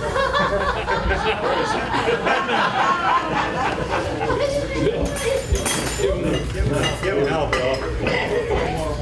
Maybe it's a good thing. Well, I think that we certainly have an opportunity for new voices to be heard. There are all these issues that we've talked about here this evening that still require some answers. I think that when you go out to the community and you ask for new blood, that you get different answers. We all sat through some very uncomfortable times with this property tax deal last spring. That's just an example, but maybe if that bill had passed and became reality, things would be different on the number of incumbents that you have here before you tonight. So far, that's my favorite question of the night, Tom. Don Wright. I guess I'm still wondering why I'm here. God allowed it. I went to a board meeting a few weeks ago where I just kind of announced my candidacy, and I sat back and I thought, do I really need this? I went through this 20 years with my wife, but I do feel like I've got a lot to offer. I feel like that I worked hard for anything, beginning, like I said before, when I was in the Marine Corps, all the way through. And I'm still working, by the way, whatever you say, you're kidding. Now I'm still working at Genesis Hospital, and work third shift, and I'm one of the best workers ever been, because I believe in the leadership role. Good example is when I was on combination with the Board of Education for 8 years, as president, what have you. I was the first board member to ever be elected Grand Marshal, which is one of the finest honors you can get as a board member in the school system. That's recognized by the student body, working with others. It's the same way I want to be as a township trustee. I want to be there to represent the people and know that I'm there for them. Terry Preston. Go ahead, give him the clap. I don't think this is a job. I think this is a kind of a calling. I think I bring some skills that others do not.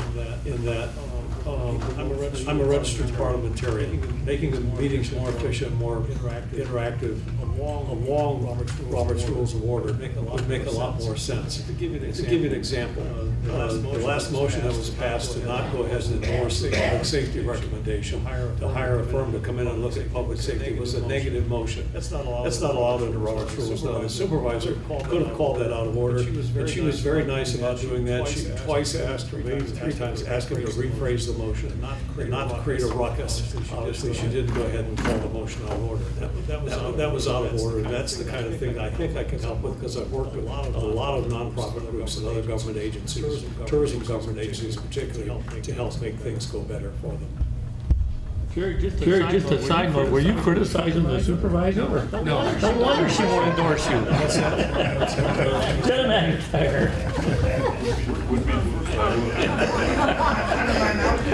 Yeah. Have an adult drink.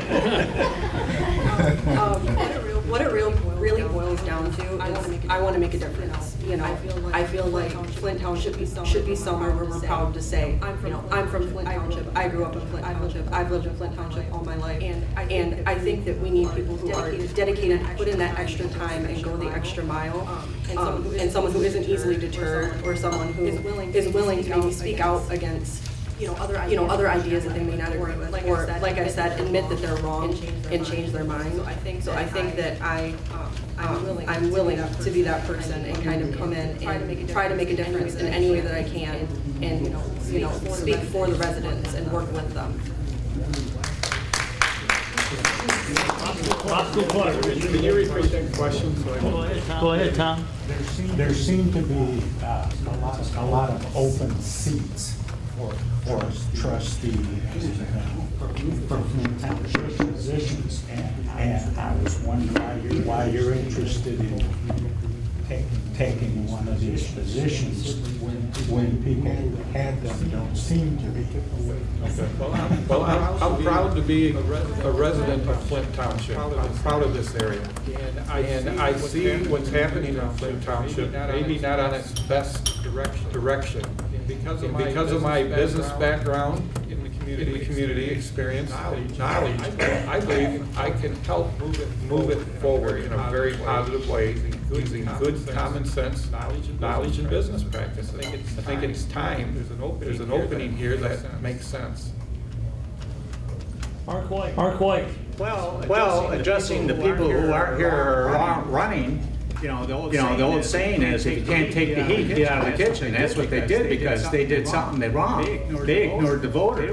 They wanted to put a tax on us and undermine democracy in an election year when democracy is the most important thing that we have. And so that's why they're not running. I don't know if that compares to every year. The reason I'm running kind of chimes in with what Mr. Preston said. It's not a job. I've got that when I go door to door. It is somewhat of a calm, not to make us holier than thou. There's people called to go get a pizza, but I'm not one of them right now because I'm on a diet. The idea is, when you're running for Flint Township trustee, you are doing your best in your interest. I'm a homeowner. I'm a citizen. I'm an American, and that is my best interest. I am also a nationalist. I believe in America first, last, and always, and I do not like Chinese government coming in on our farmland.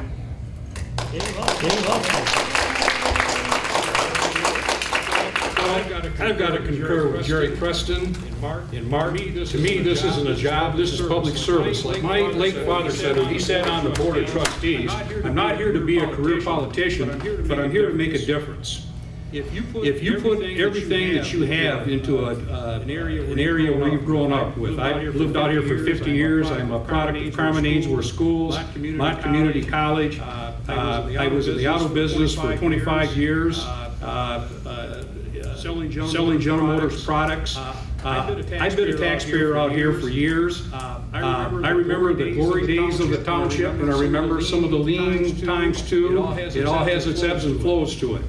But I'm not taking this as per se as a job. To me, it would be an honor to do everything that I could to serve the people and make the betterment of this township better. And I do have a lot of good communication skills. I've sat on boards in the township. I sat on the road commission board out here, a non-paid position for 10 years and volunteered my time. I sit on the economic board division of Flint Township right now, where we sit and listen to all the business concerns and businesses coming and going in Flint Township. I have a card in this game. I've always been a cheerleader for Flint Township. I think the better days ahead are for this township if we're given the right common sense leadership, which I've heard a lot of the members running for office on this board say.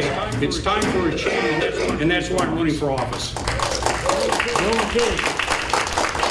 Wait, I think I started with Bill. All right, George Moss. I want to commend all of you. I think we have some great candidates. I came to Flint when Flint was booming. And I remember when I taught school for 35 years. I remember when I would ask my homework, students would say, Mr. Moss, I can go across the street and get a job, make more money than you make. They'd ask that question. They said it when I asked for their homework. The point I'm making is that it's not just a matter of the amount of fat in government that explains why we have these problems meeting the budget. It's also that things have changed economically in Genesee County. You were saying the mall is closed down, and we see the General Motors situation. So it's not just a matter of the blooming amount of fat in the government. What do you think are the essentials, and how are we going to accommodate the costs when the issue is not so much the blooming government out of control, but there are some essential services that are going to have to be looked at. What do you think are some of the services that can be looked at, and where is there some ability to accommodate to the cost that government is the largest of government is being cost? How are we going to deal with that? Starting with me. Don Wright first. Don Wright's turn. Yeah. Okay. You'll start the other end.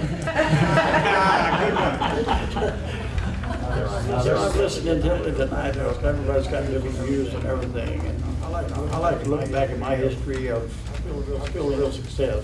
By the way, Dave, I didn't even know this job pays anything, so I guess I should find out what he does pay. But the point is, everybody's got their views of something to make us have a successful work area or what have you.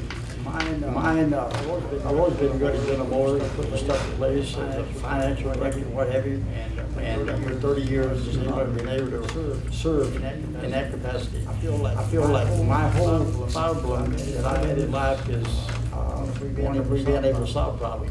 Beginning with the Marine Corps, we had to improvise many times. Our biggest problem I have right now is dealing with our democracy, of how far off our country's gone, beginning with January 6th and all that. But back to your question as to what we've got here now, I'd have to look over the overall thing, but I'd want to be a part of the solution rather than trying to be a problem solver, but you know what I'm trying to solve.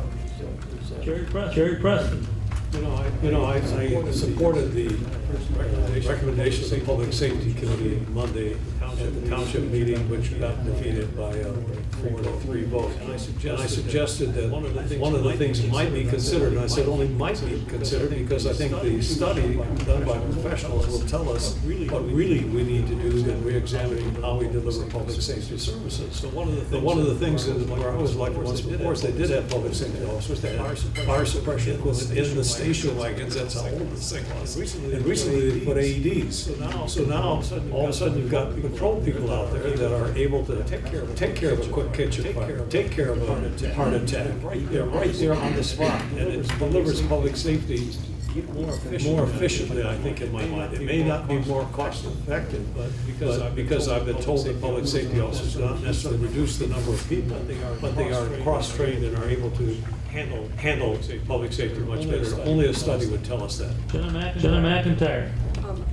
I think that it's important that we kind of look at everything as a whole, but then we hone in on these different areas. I think that everything needs to be taken into account, but one of the things that I think is more important than anything is that the board needs to work together. I feel like too often someone is, tries to go off on their own or tries to come up with all of the answers on their own. I don't have all the answers. Nobody has all of the answers. So I think that by getting some new and fresh perspectives in there, a fresh pair of eyes, and working together to take a look at these things versus working as a solo person, I think that it's really important to work together to try and come up with these different solutions in the way that we view them. Roscoe Clark. Well, talking to a lot of neighbors, they don't seem to be real concerned about living in Flint Township. Fire and police is definitely very important to them, safety. I started paying attention to it, and I commented on Facebook and other places that we have some of the best police and fire, I think, in the whole community.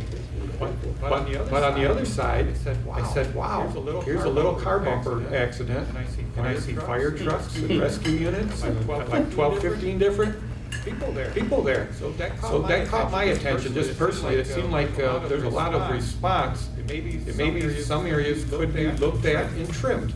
So it may be that's a cost controlling factor if necessary. But I think overall, the township seems like it's doing a pretty good job overall. Flint Township's a nice place to live. Mark White. Well, there's several components to your question. I could answer it a dozen different ways. I've told the police themselves and firemen they're the most professional force I've ever seen in Flint Township. At the same time, I don't want to keep spending the same amount we are for their training, so that they can move on to other communities. Like the accreditation they just spent getting 400 man hours approximately paying for accreditation. I don't want for the gentleman who officer a while ago that was beating the alleged shoplifter at Walmart. You just cannot train a person to the point where they don't do things they shouldn't do. I want police officers who are police officers. And doing the right thing for everyone's civil rights. I want firemen who are firemen. I worked for the city of Flint for 25 years, and I know that's the way they all feel too, except for one or two. Dave Huffman. Well, as treasurer, I wouldn't have all the answers either. I like to study things in depth too, but I do think one thing that I've mentioned before, in the police department and the fire department, there might be ways to cut some of their costs instead of coming to the township board with all their demands right now when we're having a hard time with revenue supporting all their demands. Number two, I think it would be the township treasurer. You talk about revenue. We need more revenue in the township. It would be up to the treasurer to look at how to invest the funds that maybe get us back a better percentage on our money that's involved, and bring back into revenue into our coffers. So maybe we could support the fire and the police department on a better way to go. But you don't do it by going out and coming to the taxpayers and hitting them with a 40% formula tax increase without a vote of the people. That's nonsense. That was supposed to be for an emergency. That was involved in 6 new firemen at the cost of the township of over $6 $600,000. We can't afford that right now. Like I say, I'm a strong advocate of the police and the fire department, but there's ways to balance the budget. There's ways in their own departments to look at cutting costs, and there's ways of generating more revenue into the township. Like I say, I haven't got all the answers, but there's a lot of ways to address this, and a lot of ways to make this a more flowing thing for the residents of the Flint Township as far as their services in Flint Township. Bill McKay.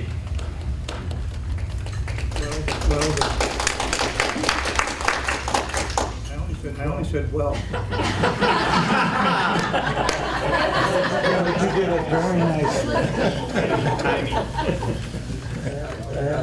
As my grandmother used to say, and you've heard this before, Rome wasn't built in a day. But I think we have to take tiny little steps. I think that the township can be very pleased with the caliber of people you have up here at the front, addressing them. Just like in my own case, I have a wealth of experience to use. I have an opportunity to help. And I think that's true of everybody out there. We're here to help. We know there's some need, and we have a lifetime of experience to help solve it.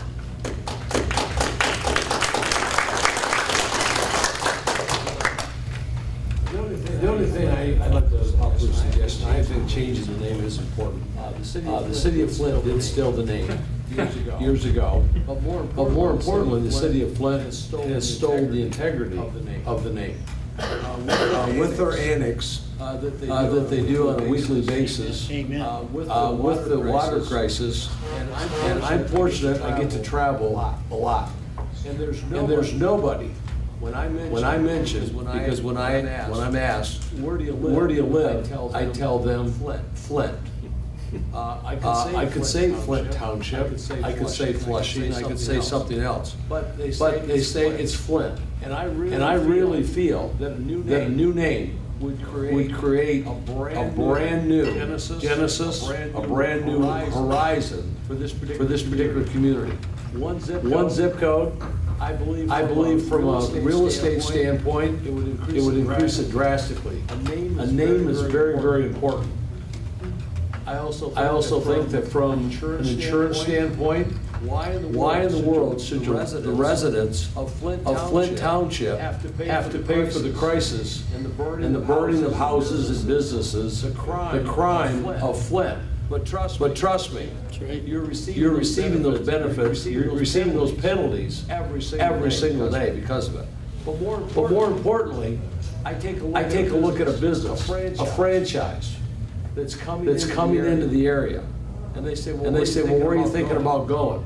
And unfortunately, I was born in Flint. I will die in Flint. I will be buried in Flint. But at the same time, those businesses, they think about the water. It isn't your water.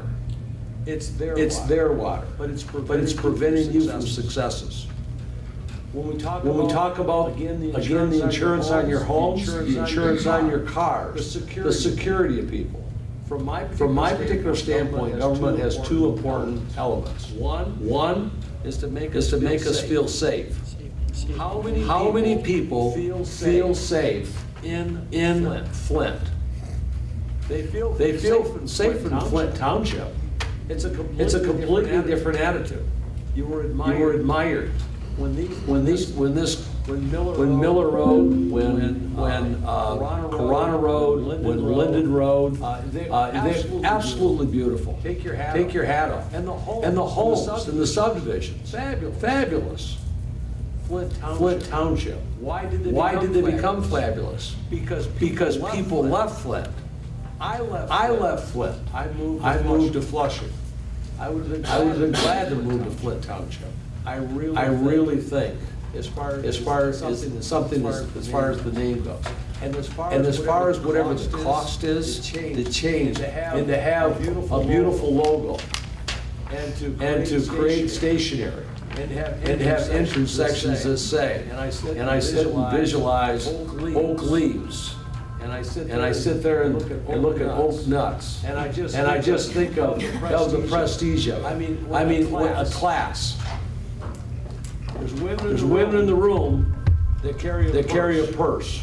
And then there's the women in this room that carry a Coach purse. What's the difference? What's the real difference?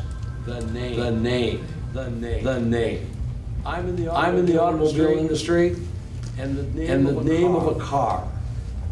There are fenders that were built for Chevrolet Cavaliers. And then the same fender was built for a Cadillac Cimarron. There was only one difference in the fender. One was $150 and the other was $500. What was it? The name. The name is very, very important.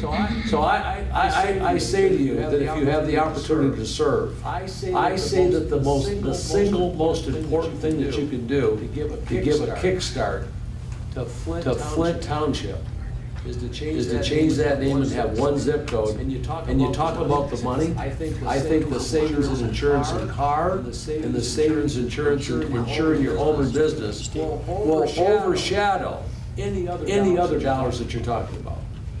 And that is just my opinion. Thank you, Andrew. Andy wants to run for a write-in, he's got my vote. I'm going to quickly get some quick responses to some questions submitted by business people that they want answered. And then we're running somehow about 14 minutes behind schedule, so if we can indulge everyone else, one has to go at 8. But I want to finish with closing statements of 90 seconds each, as everyone can have a full 90 seconds they're going to use. So I will go quickly around the horn with these 4 questions. This business owner wants to know, I think we've talked about this, but a 4 mil tax increase on a special assessment that this board voted to hold 2 public hearings on would have driven me out of business and caused many senior citizens on fixed incomes to move out of their homes. I want to know your position, just yes or no, whether or not you will vote to raise my taxes without it going to the people. Yes or no? I think we're at Jerry Preston. No. Read my letter to editor. Read my lips, no. I guess that was easy to keep track of. We didn't have to name their names. Next question. So we have all no's. The board was looking at trying to raise taxes again. It needs to start looking at economic development. What is your plan to revitalize an important tax base in Genesee Valley and to attract more businesses to Flint Township? Jenna will go to you first. I think that what we need to do before anything is we need to take a look at the budget, because I feel like it's easy to come up with a lot of different ideas and even great and amazing ideas. But if we just don't have it in the budget, we need to figure out what we can do rather than what we want to do. Because I think it's important to stay within our budgets, because that's not something that we can change. But what we can change is the ideas that we come up with. There are ways to do the things that we want to do and the things that we need to do. And there are ways to do them within our budget, and that's what we need to focus on. Roxel Clark.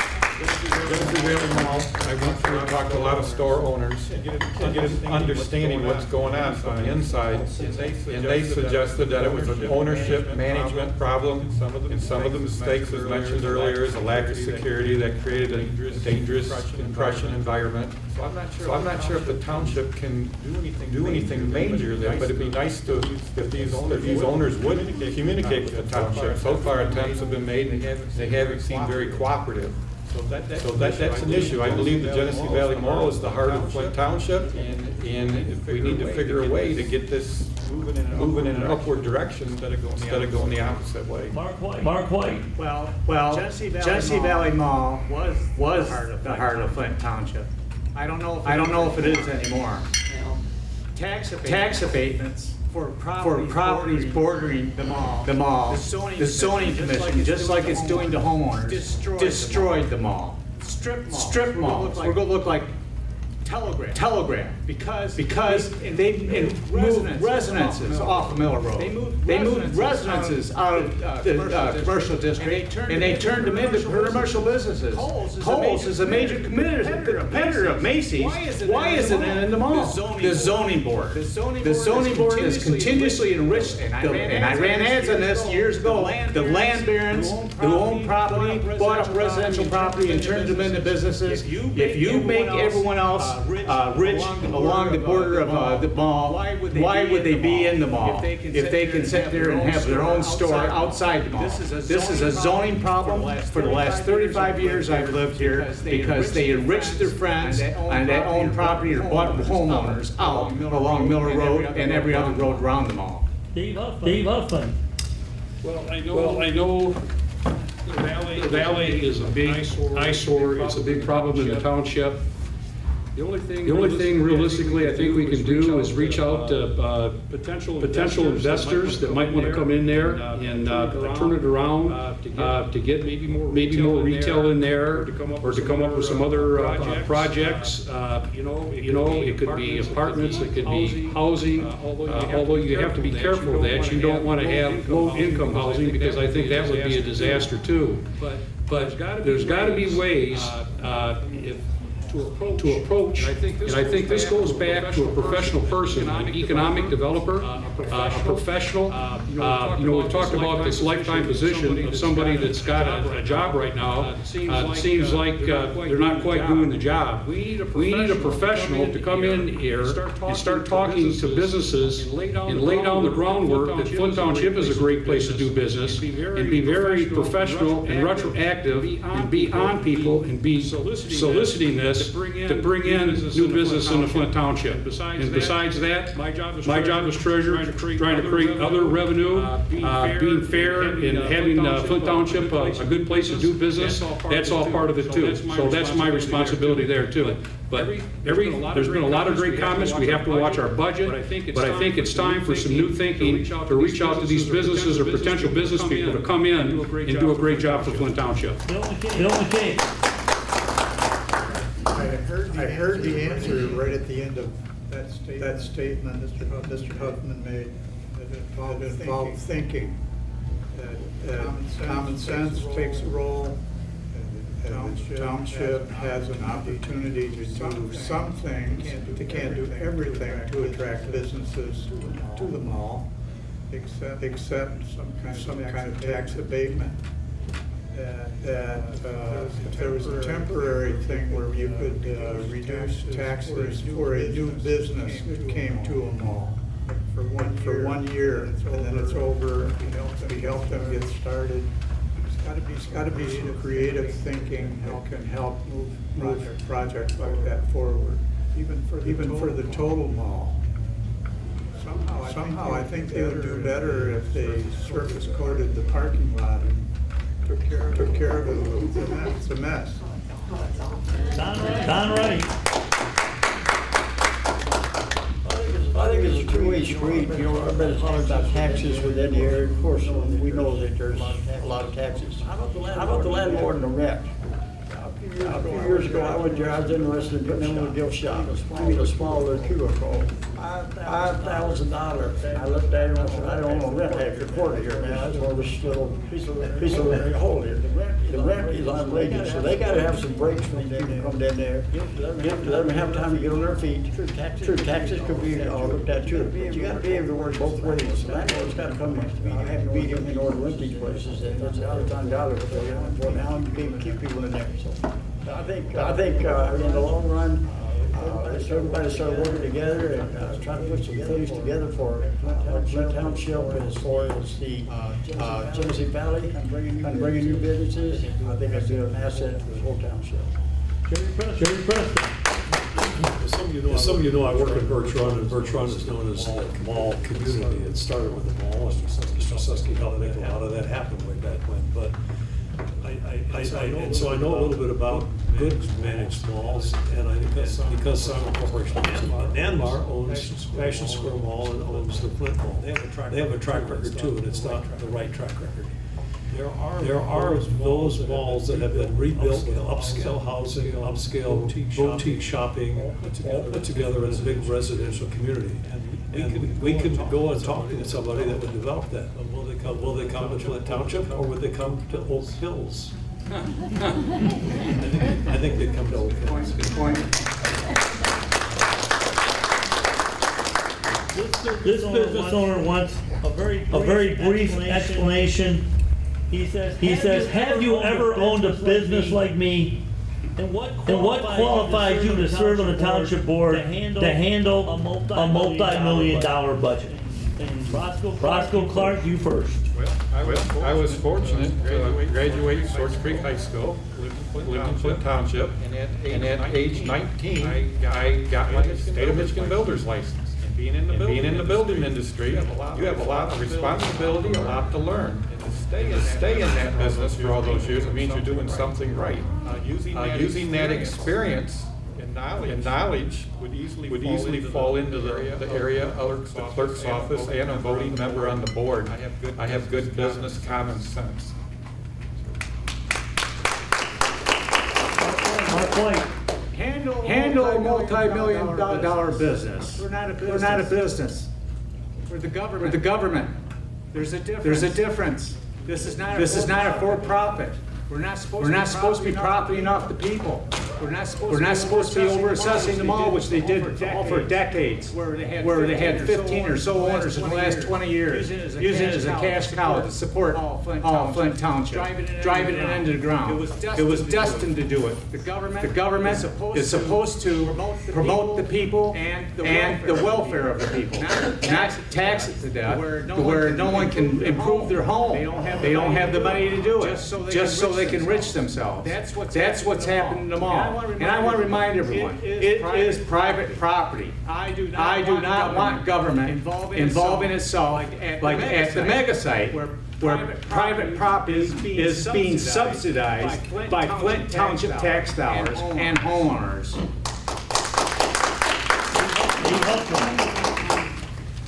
Well, I've never been responsible for a $6 to $8 million budget, but I've been in business all my life. I was in the car business. Mr. Sussex can relate to that. I worked for Victor George Oldsmobile for 20 years. I worked for the old Summerfield Chevrolet for 10 years. And to be a salesman, you have to have, believe it or not, pretty good communication skills. You have to be able to listen a lot. You don't have those skills, you're going to have a hard time selling anything. I guess with the expertise that I have with the communications and being in sales all my life, hopefully I would have the professionalism to talk to potential business people coming into the township and encourage them to come into the township and have the common sense to know how to talk to potential people coming into the township as far as if they could be successful doing business within the township. So here again, I'm not a professional accountant or CPA, but I do belong in the school of hard knocks and common sense, and to be a business person. You're an entrepreneur when you're in the car business. You're selling for a dealership, but you're in business for yourself. If I wouldn't have had the communication skills that I've had over the years in doing that, I don't think I would have been successful there either. But I think I've got the skills and the communication to be a real promoter of Flint Township and to get things going in the right direction. The answer is, I've had my own business for a number of years. I relied on my experience working for an architect. Started working for a builder in Saginaw. Did custom homes, so I used the skills I learned for the architect, brought them over to the builder position. After a few years, he retired. I took over the business and built custom homes in Saginaw and Midland then, I think one in Cape City. So you learn a lot. I think it wore me out, and I was told you can experience the same satisfaction in the kitchen business. So I designed kitchens and put in kitchens and bathrooms for at least 20 years with Starline. Don Wright. This year's General Motors was a big thing with me. I hired in after I become 18. And of course, then I had to take leave, got the Marine Corps.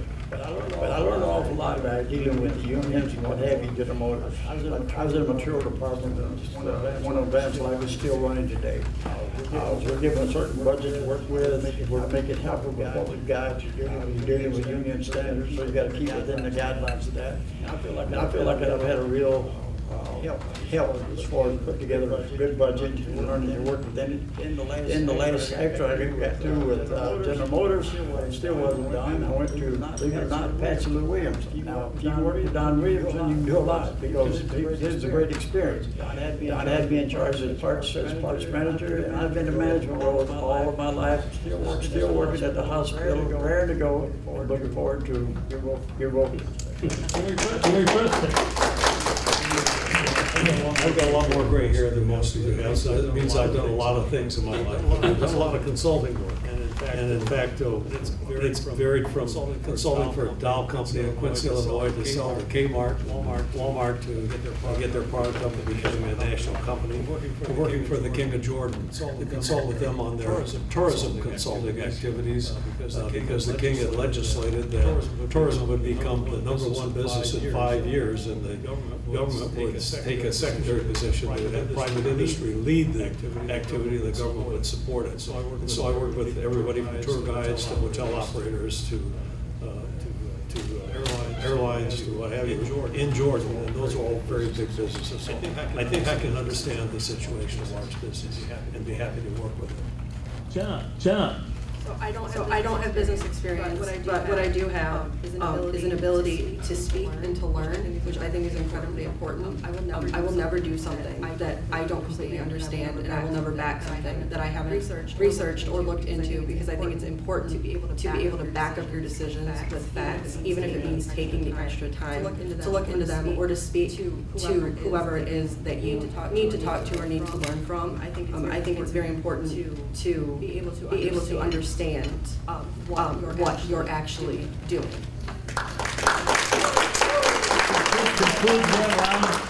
I'm going to do one quick yes or no answer question, and hopefully Tom and George can come up with one, a yes or no, before we get to closing statements, and give each person 90 seconds, and you can come up to the front so we get good audio. I think that's important on that closing statement. I'll go first, a yes or no question. There's been a lot of complaints about some decisions have been made at the Township Board. I've personally spoken out on several. And although I don't have a law degree, I can read the English language. One particular issue that I know one attorney in this community is very upset about to the point of making a complaint. We also had this same attorney with a couple issues that are important in this community that I'm just amazed. A resolution was put forth to raise taxes without a vote of the people, a special assessment in violation of the Charter Township Act of the state of Michigan. Our township attorney said it was okay. I don't get it, and as a township board taking care of our tax dollars as business people and the residents, is it time for a new township attorney? Yes or no? Yes or no? And I think I'm starting with Mark. Why yes or no? Yes or no? Yes, because he's not an employee of the township to be talking about that personnel problem here in public like you did on the other question. Dave Huff. Yes. I thought his incompetence in dealing with some of the issues that we had on the township board, concerning especially township treasurer trying to collect money after she moved out of the township, was just abysmal. And when he came to that meeting, I was just astounded. I'm not an attorney either, but it was so bad, he acted like he was representing the person that was involved with this debacle, and he acted like he was her attorney, not the township that he was paid for by Flint Township. I thought that was unbelievable. I was outraged by it. I still am, and he's got to go. I hope George and Todd can get a yes or no, but that was a long yes. It was a yes. Bill McKay. Yes, but I was at that meeting where that matter was first brought up, and I was astounded when the board, the 7 members of our township board, agreed to at least bring that bill up. Talking about changing the terminology from millage, which would have to be voted on by the public, to an assessment that they could vote by four votes out of the 7 township board members. I mean, it was just astounding. There were, I would say not a lot of people in attendance in the audience, but you could hear the grumble. The people were talking to themselves, how does this happen? It's an example of too much power in the hands of too few, and it's a good thing the township has common sense to at least table that and not push that forward. Don Wright. I'll keep mine simple. Yes. Jerry Preston. I'll follow Don's lead and say yes. Jenna. I'll continue that train, yes. Roscoe Clark. I put it on my door hanger. I think that 4 middle, the way the legal advice was given was not correct. Very important decision, so I would say yes, to consider changing the legal team. You're fired. George Vaughn. Go ahead, George. You have a lot of candidates running for the trustee position, the 8th person running their 4 positions. Do you think that the residents are well served now by those who are in those positions? I forgot who's first. Is it Dave Huffman? I'm not running for trustee. Yes, you are. Okay, we're all trustees. Okay. If you're asking some of the board members, what was the question again? Yes or no? Are they serving you well? Being well served now.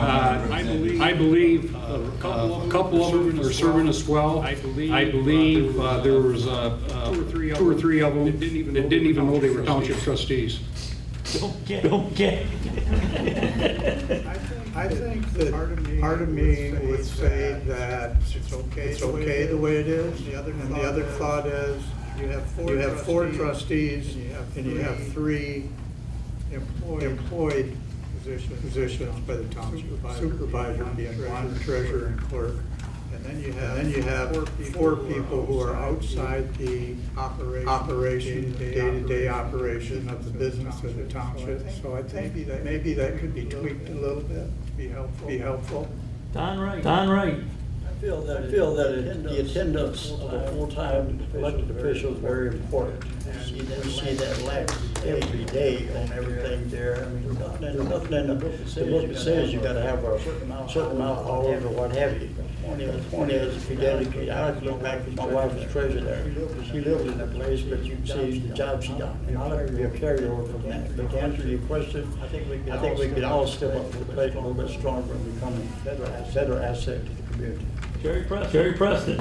It appears that there's only 2 that know how to serve the township, and there's unfortunately 5 that are not serving the township well. I think that there are always ways to improve, and I think that we need people in there who are dedicated and passionate about what we're doing, and are willing to put in that extra research that is needed. Going to some of the board meetings and watching the videos, I've noticed there's about 4 people on there that seem to vote consistently. And I'm never always in agreement with the outcome of their vote. So I think it needs to be changed this election. Mark White. No, we're not being served well, and the worst part about it, considering all the controversy that has occurred with our township clerk being indicted and convicted, and their treasurer being caught living in Georgia, I think we have more than a mere ethical problem. Tom Sumner, one last yes or no question. You get a yes or no? Okay, I can frame this in a yes or no question, but I need a piece of information first. Did I understand correctly in the first half that there is an economic development officer who has a lifetime appointment? That's correct. In Flint Township? Okay, then here comes my yes or no question. Yay or nay, would you favor eliminating that position in favor of a strategic plan with a professional economic development officer to carry it out. Didn't we answer? No, we answered that. I don't know if you did in yes or no. Let's put everybody on the record, yes or no. Would you? We'll start with Bill McKay. Bill? Yes. Yes. Don Wright? Yes. Jerry Preston? Yes. Jenna McIntyre? Yes. Roscoe Clark? Yes. Mark White? Can I have a clarification? Since you were aware that the question might have been asked in a different fashion. If you must. Pardon? If you'd like. Could I have a clarification? Yeah. Could you clarify your question? Would you favor eliminating the position that's there now in favor of hiring a professional development officer or economic development officer or business development officer and adopting a strategic plan for them to carry out? As a trustee, I want to adopt a strategic plan for whatever position there is in Flint Township. And the answer is yes. But it's up to the trustees and the board to develop that plan. And the board has not done its job. But I said yes. Okay. But the board has not developed that plan, is what I'm pointing out. Dave Huffman? Yes, I guess the only questions I would have, if we hired this new personnel, the professional, just to make sure that we could afford them. Closing round. Each candidate can ask one question of a particular candidate or the same question to everyone. They'll have 30 seconds to answer. If your name is invoked, you have a right to defend yourself, so to speak. So try not to invoke other people's names, I guess, for the sake of time. But Don Wright, we're going to start with you. A question for one candidate or all the candidates? I'm not going to ask anything on an individual basis. I know where I stand, so I'm just going to say this. May the best man win. We have a woman. Oh, man. This is 2024, Don. Jerry Preston. This might be hard for you all to believe, but I second Don Wright's motion. Jenna McIntyre. I will third it. Roscoe Clark. Okay, same thing. I'm in. Mark White. Well, I can't do that because Don put out an ad that said his wife never raised taxes, the sweet woman she was. But I ran a $999 ad in the paper for many weeks saying Sandra Wright, the treasurer, raised taxes, and she did. And that ended up being a surplus in the water and sewer fund of about $14 million that I consider is being used as a rainy day fund, or as the city of Flint did it, a slush fund. So that's my point is, are you aware that your dear wife in your flyer states that she didn't raise taxes? And do you remember me running my ad for $999 for many months that stated that she did? All right, you have 30 seconds. I don't remember anything you said, Mark. To make history clear, there, she never officially raised taxes, and it's up to the board to raise taxes anyway. But take it for what it's worth. I'll accept the fact that you're doing that as an apology. That's my answer. All right. I want to thank everybody for coming. This was in my 32 years of doing debates. Very respectful. One of the most respectful groups I think I've seen. Very disappointed that we have a clerk and a treasurer who are serving who didn't show up. I guess since we have a little extra time here, I'll close with one closing comment, 30 seconds. We'll start with Jerry Preston. What do you think of a sitting clerk in a sitting township, treasurer and clerk not showing up for a debate? And would you vote yes or no if you sat in the legislature and this bill from the statewide task force of 5 colleges, major chambers, and business leaders came before you and said, should a person like that, if they win the election, be removed from the ballot? Yes or no? Yes or no? Would you vote yes or no when it's your turn to vote in the state legislature? Yes. Jenna? Yes. Roscoe Clark? Yes. Yes, unless they had an emergency. Dave Upland? Yes. Bill McKay? I agree. Don Wright? Yes.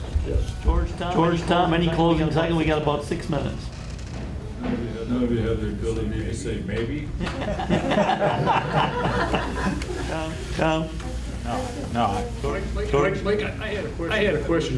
Before you phrase that on the voting thing in the township, you said, if I heard you right, what would you say to a sitting township clerk and a township treasurer that we're not here at this debate? Was that part of the question?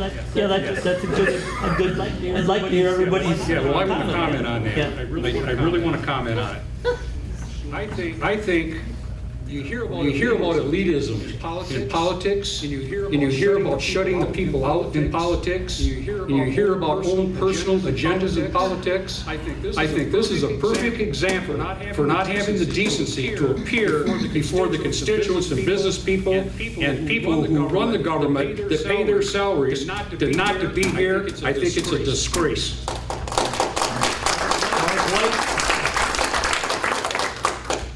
Well, once again, I object to your question not including other trustees who aren't here. You are letting my opponent, both opponents, off the hook, Gene Leverett and Barbara Burt. I called in sick at work too several times, and I wasn't sick. The point is, Gene Leverett has been let off the hook here time and time again by not being mentioned by the chairman. I agree. I agree. I don't need to argue with that.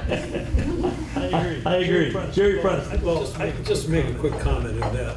This is the only township that has those kind of issues with the 3 principal officers in the township. You know, we're electing a supervisor or a clerk and a treasurer that have no qualifications. They're just people off the street that get elected to these people. In some townships, they're now starting to make those part-time elected and representative positions only, and have a CPA be a treasurer, have a certified clerk be the clerk, and hire a township manager to do the supervisor's work. To me, that makes some sense, in that the elected officials oversee the work of these trained professionals that know all the, let's face it, township law has changed considerably, even the last 10 years of what the responsibilities and things like that are. So by having the 3 principal positions be trained professionals oversee, and just have the elected officials be the representatives of what's happening, seems to be a right thing to do. And it's happening. I think Grand Blanc Township, for example, has a professional township manager, although they haven't reduced the supervisor to Any questions from the audience? We have, you won't make it on the radio because I have too many commercials sold, but any comments for us here in this room? How's that? I have a question. Oh no, not you. A good suggestion, does anyone up here, any of the candidates, have questions that I should ask on the radio for Mr. Gene Leverett and our clerk and our township treasurer, who found it unnecessary to come debate their challengers in this race? Yeah, I do. If Mr. Clee would have had the decency to show up tonight, this is a question I had for him. After proposing a 40% tax increase on residents and businesses, do you have plans on another tax increase without the vote of the people? I have a question. Yes. Dealing with 4 appointees in the so-called democratic society that are trying to take away my civil rights in my home and other people's homes, more importantly, that are more impoverished than I am, from what I've been seeing going door to door, and not having been able to vote for them because of the timing of some of the resignations on the board of trustees. Do they intend to once get elected, to resign so that their more cronies can be put on the board, or can they withdraw now? Any other questions? Yes. I don't know why those two are not here. It could be something critical in their life. I give them a prayer. But it'd be nice if someone was to contact them and just ask them that question and then use their answer on the air so we all can understand. Anyone else? Anyone else? Don Wright. I think this has been a good session tonight, so let's try to get it over with. I'm about to freeze to death. The buffet, I'm told, is $11.99. Drinks are with your waiter. Larry? Don't we have a 90-second closing? Oh, yeah. Oh, geez. Wait a minute. You're still taping, right? Yes. Yes. Chairman, you have one trustee that had an emergency medical condition tonight, or otherwise she would have been here. She I told think it's us. unfair. She said that she deliberately You're avoided. mistaken, sir. Let me explain. He's been in direct contact with Gene Leverett, if I'm not correct. I'm not talking about him. I'm talking No, about. I'm talking, All right, but you included both of them. and I said included she both of shouldn't them be. because, but the point is, he has let Gene Leverett, that's what I emphasize, off the hook several times. Let me clarify one thing. Gene Leverett was sent 6 emails. He was sent 3 texts and 2 phone calls. He has not responded to me at all. There you go. He's been notified. He also did not respond to League of Women Voters or View News. That's why I'm concerned about the. You're leaving, pay your bill. Everybody enjoy your food. We get 90 seconds. Oh, are we still taping? Do I have to run this thing? It's a good thing we have you, Mark. Thank you. I believe, Jerry, it's your turn. No, because I started with the opening, can we go the other way with the closing? Don Wright, you're up first. 90 seconds. I really appreciate everybody being here tonight. I'm going to this. I do have a lot to offer. Got a good background. Not try to put on the dog or maybe for things. I don't know what to expect. Sometimes I wonder why I haven't. I still do. After putting in 20 years with my wife there, but I feel like I got something to offer that I can pick up where she left off. That was a very loyal, dedicated treasure all those years, and I can say I'm glad to be a part of her life, and I really do feel with my leadership roles through the years and my management skills that I do have a lot to offer to the residents of Flint Township. I don't want to be a politician. I want to be someone recognized as a leader within the community, so that people can look to me to trust what I have to say. Bill McKay. I think that this is a rare opportunity that comes along once in a lifetime for most folks to make a contribution to the community. And I think that I've got the right kind of background to help. I don't know that I have an answer to every problem, but I can tell you that I exercise common sense day to day, and I think that's going to follow through with any action that comes in front of me as a member of the Township Board. So, amen to the evening. Thank you.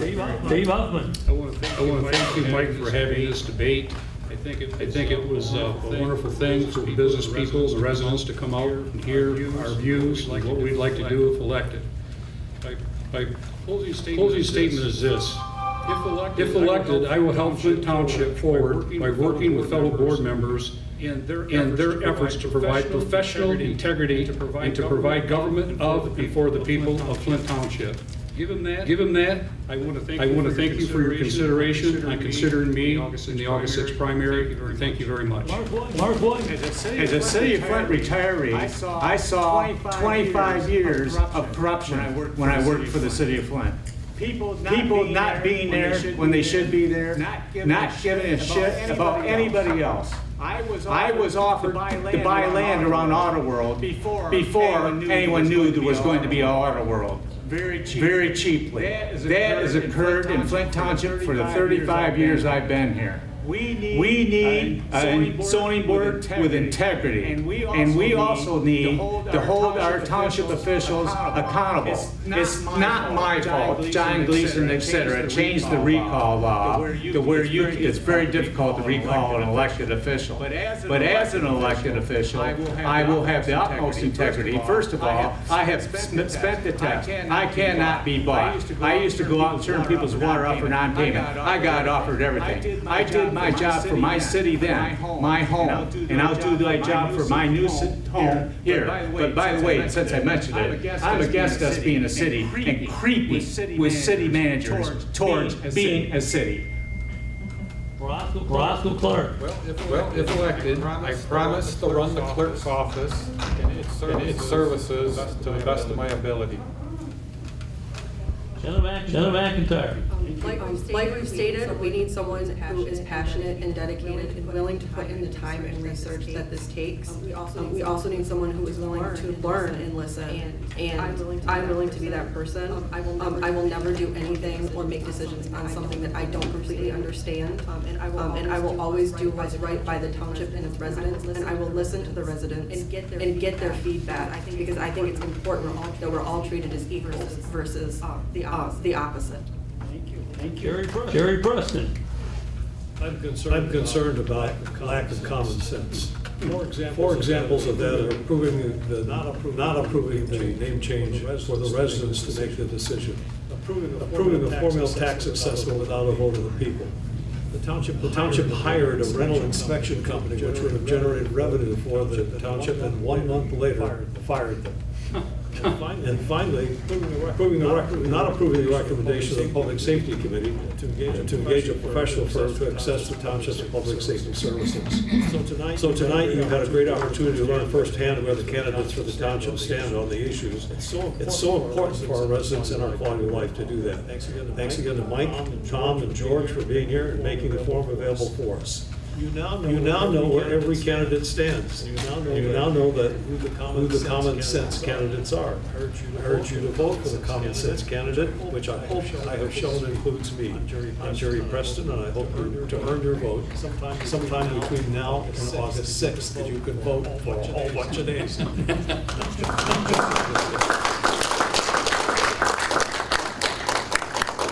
I will close with this.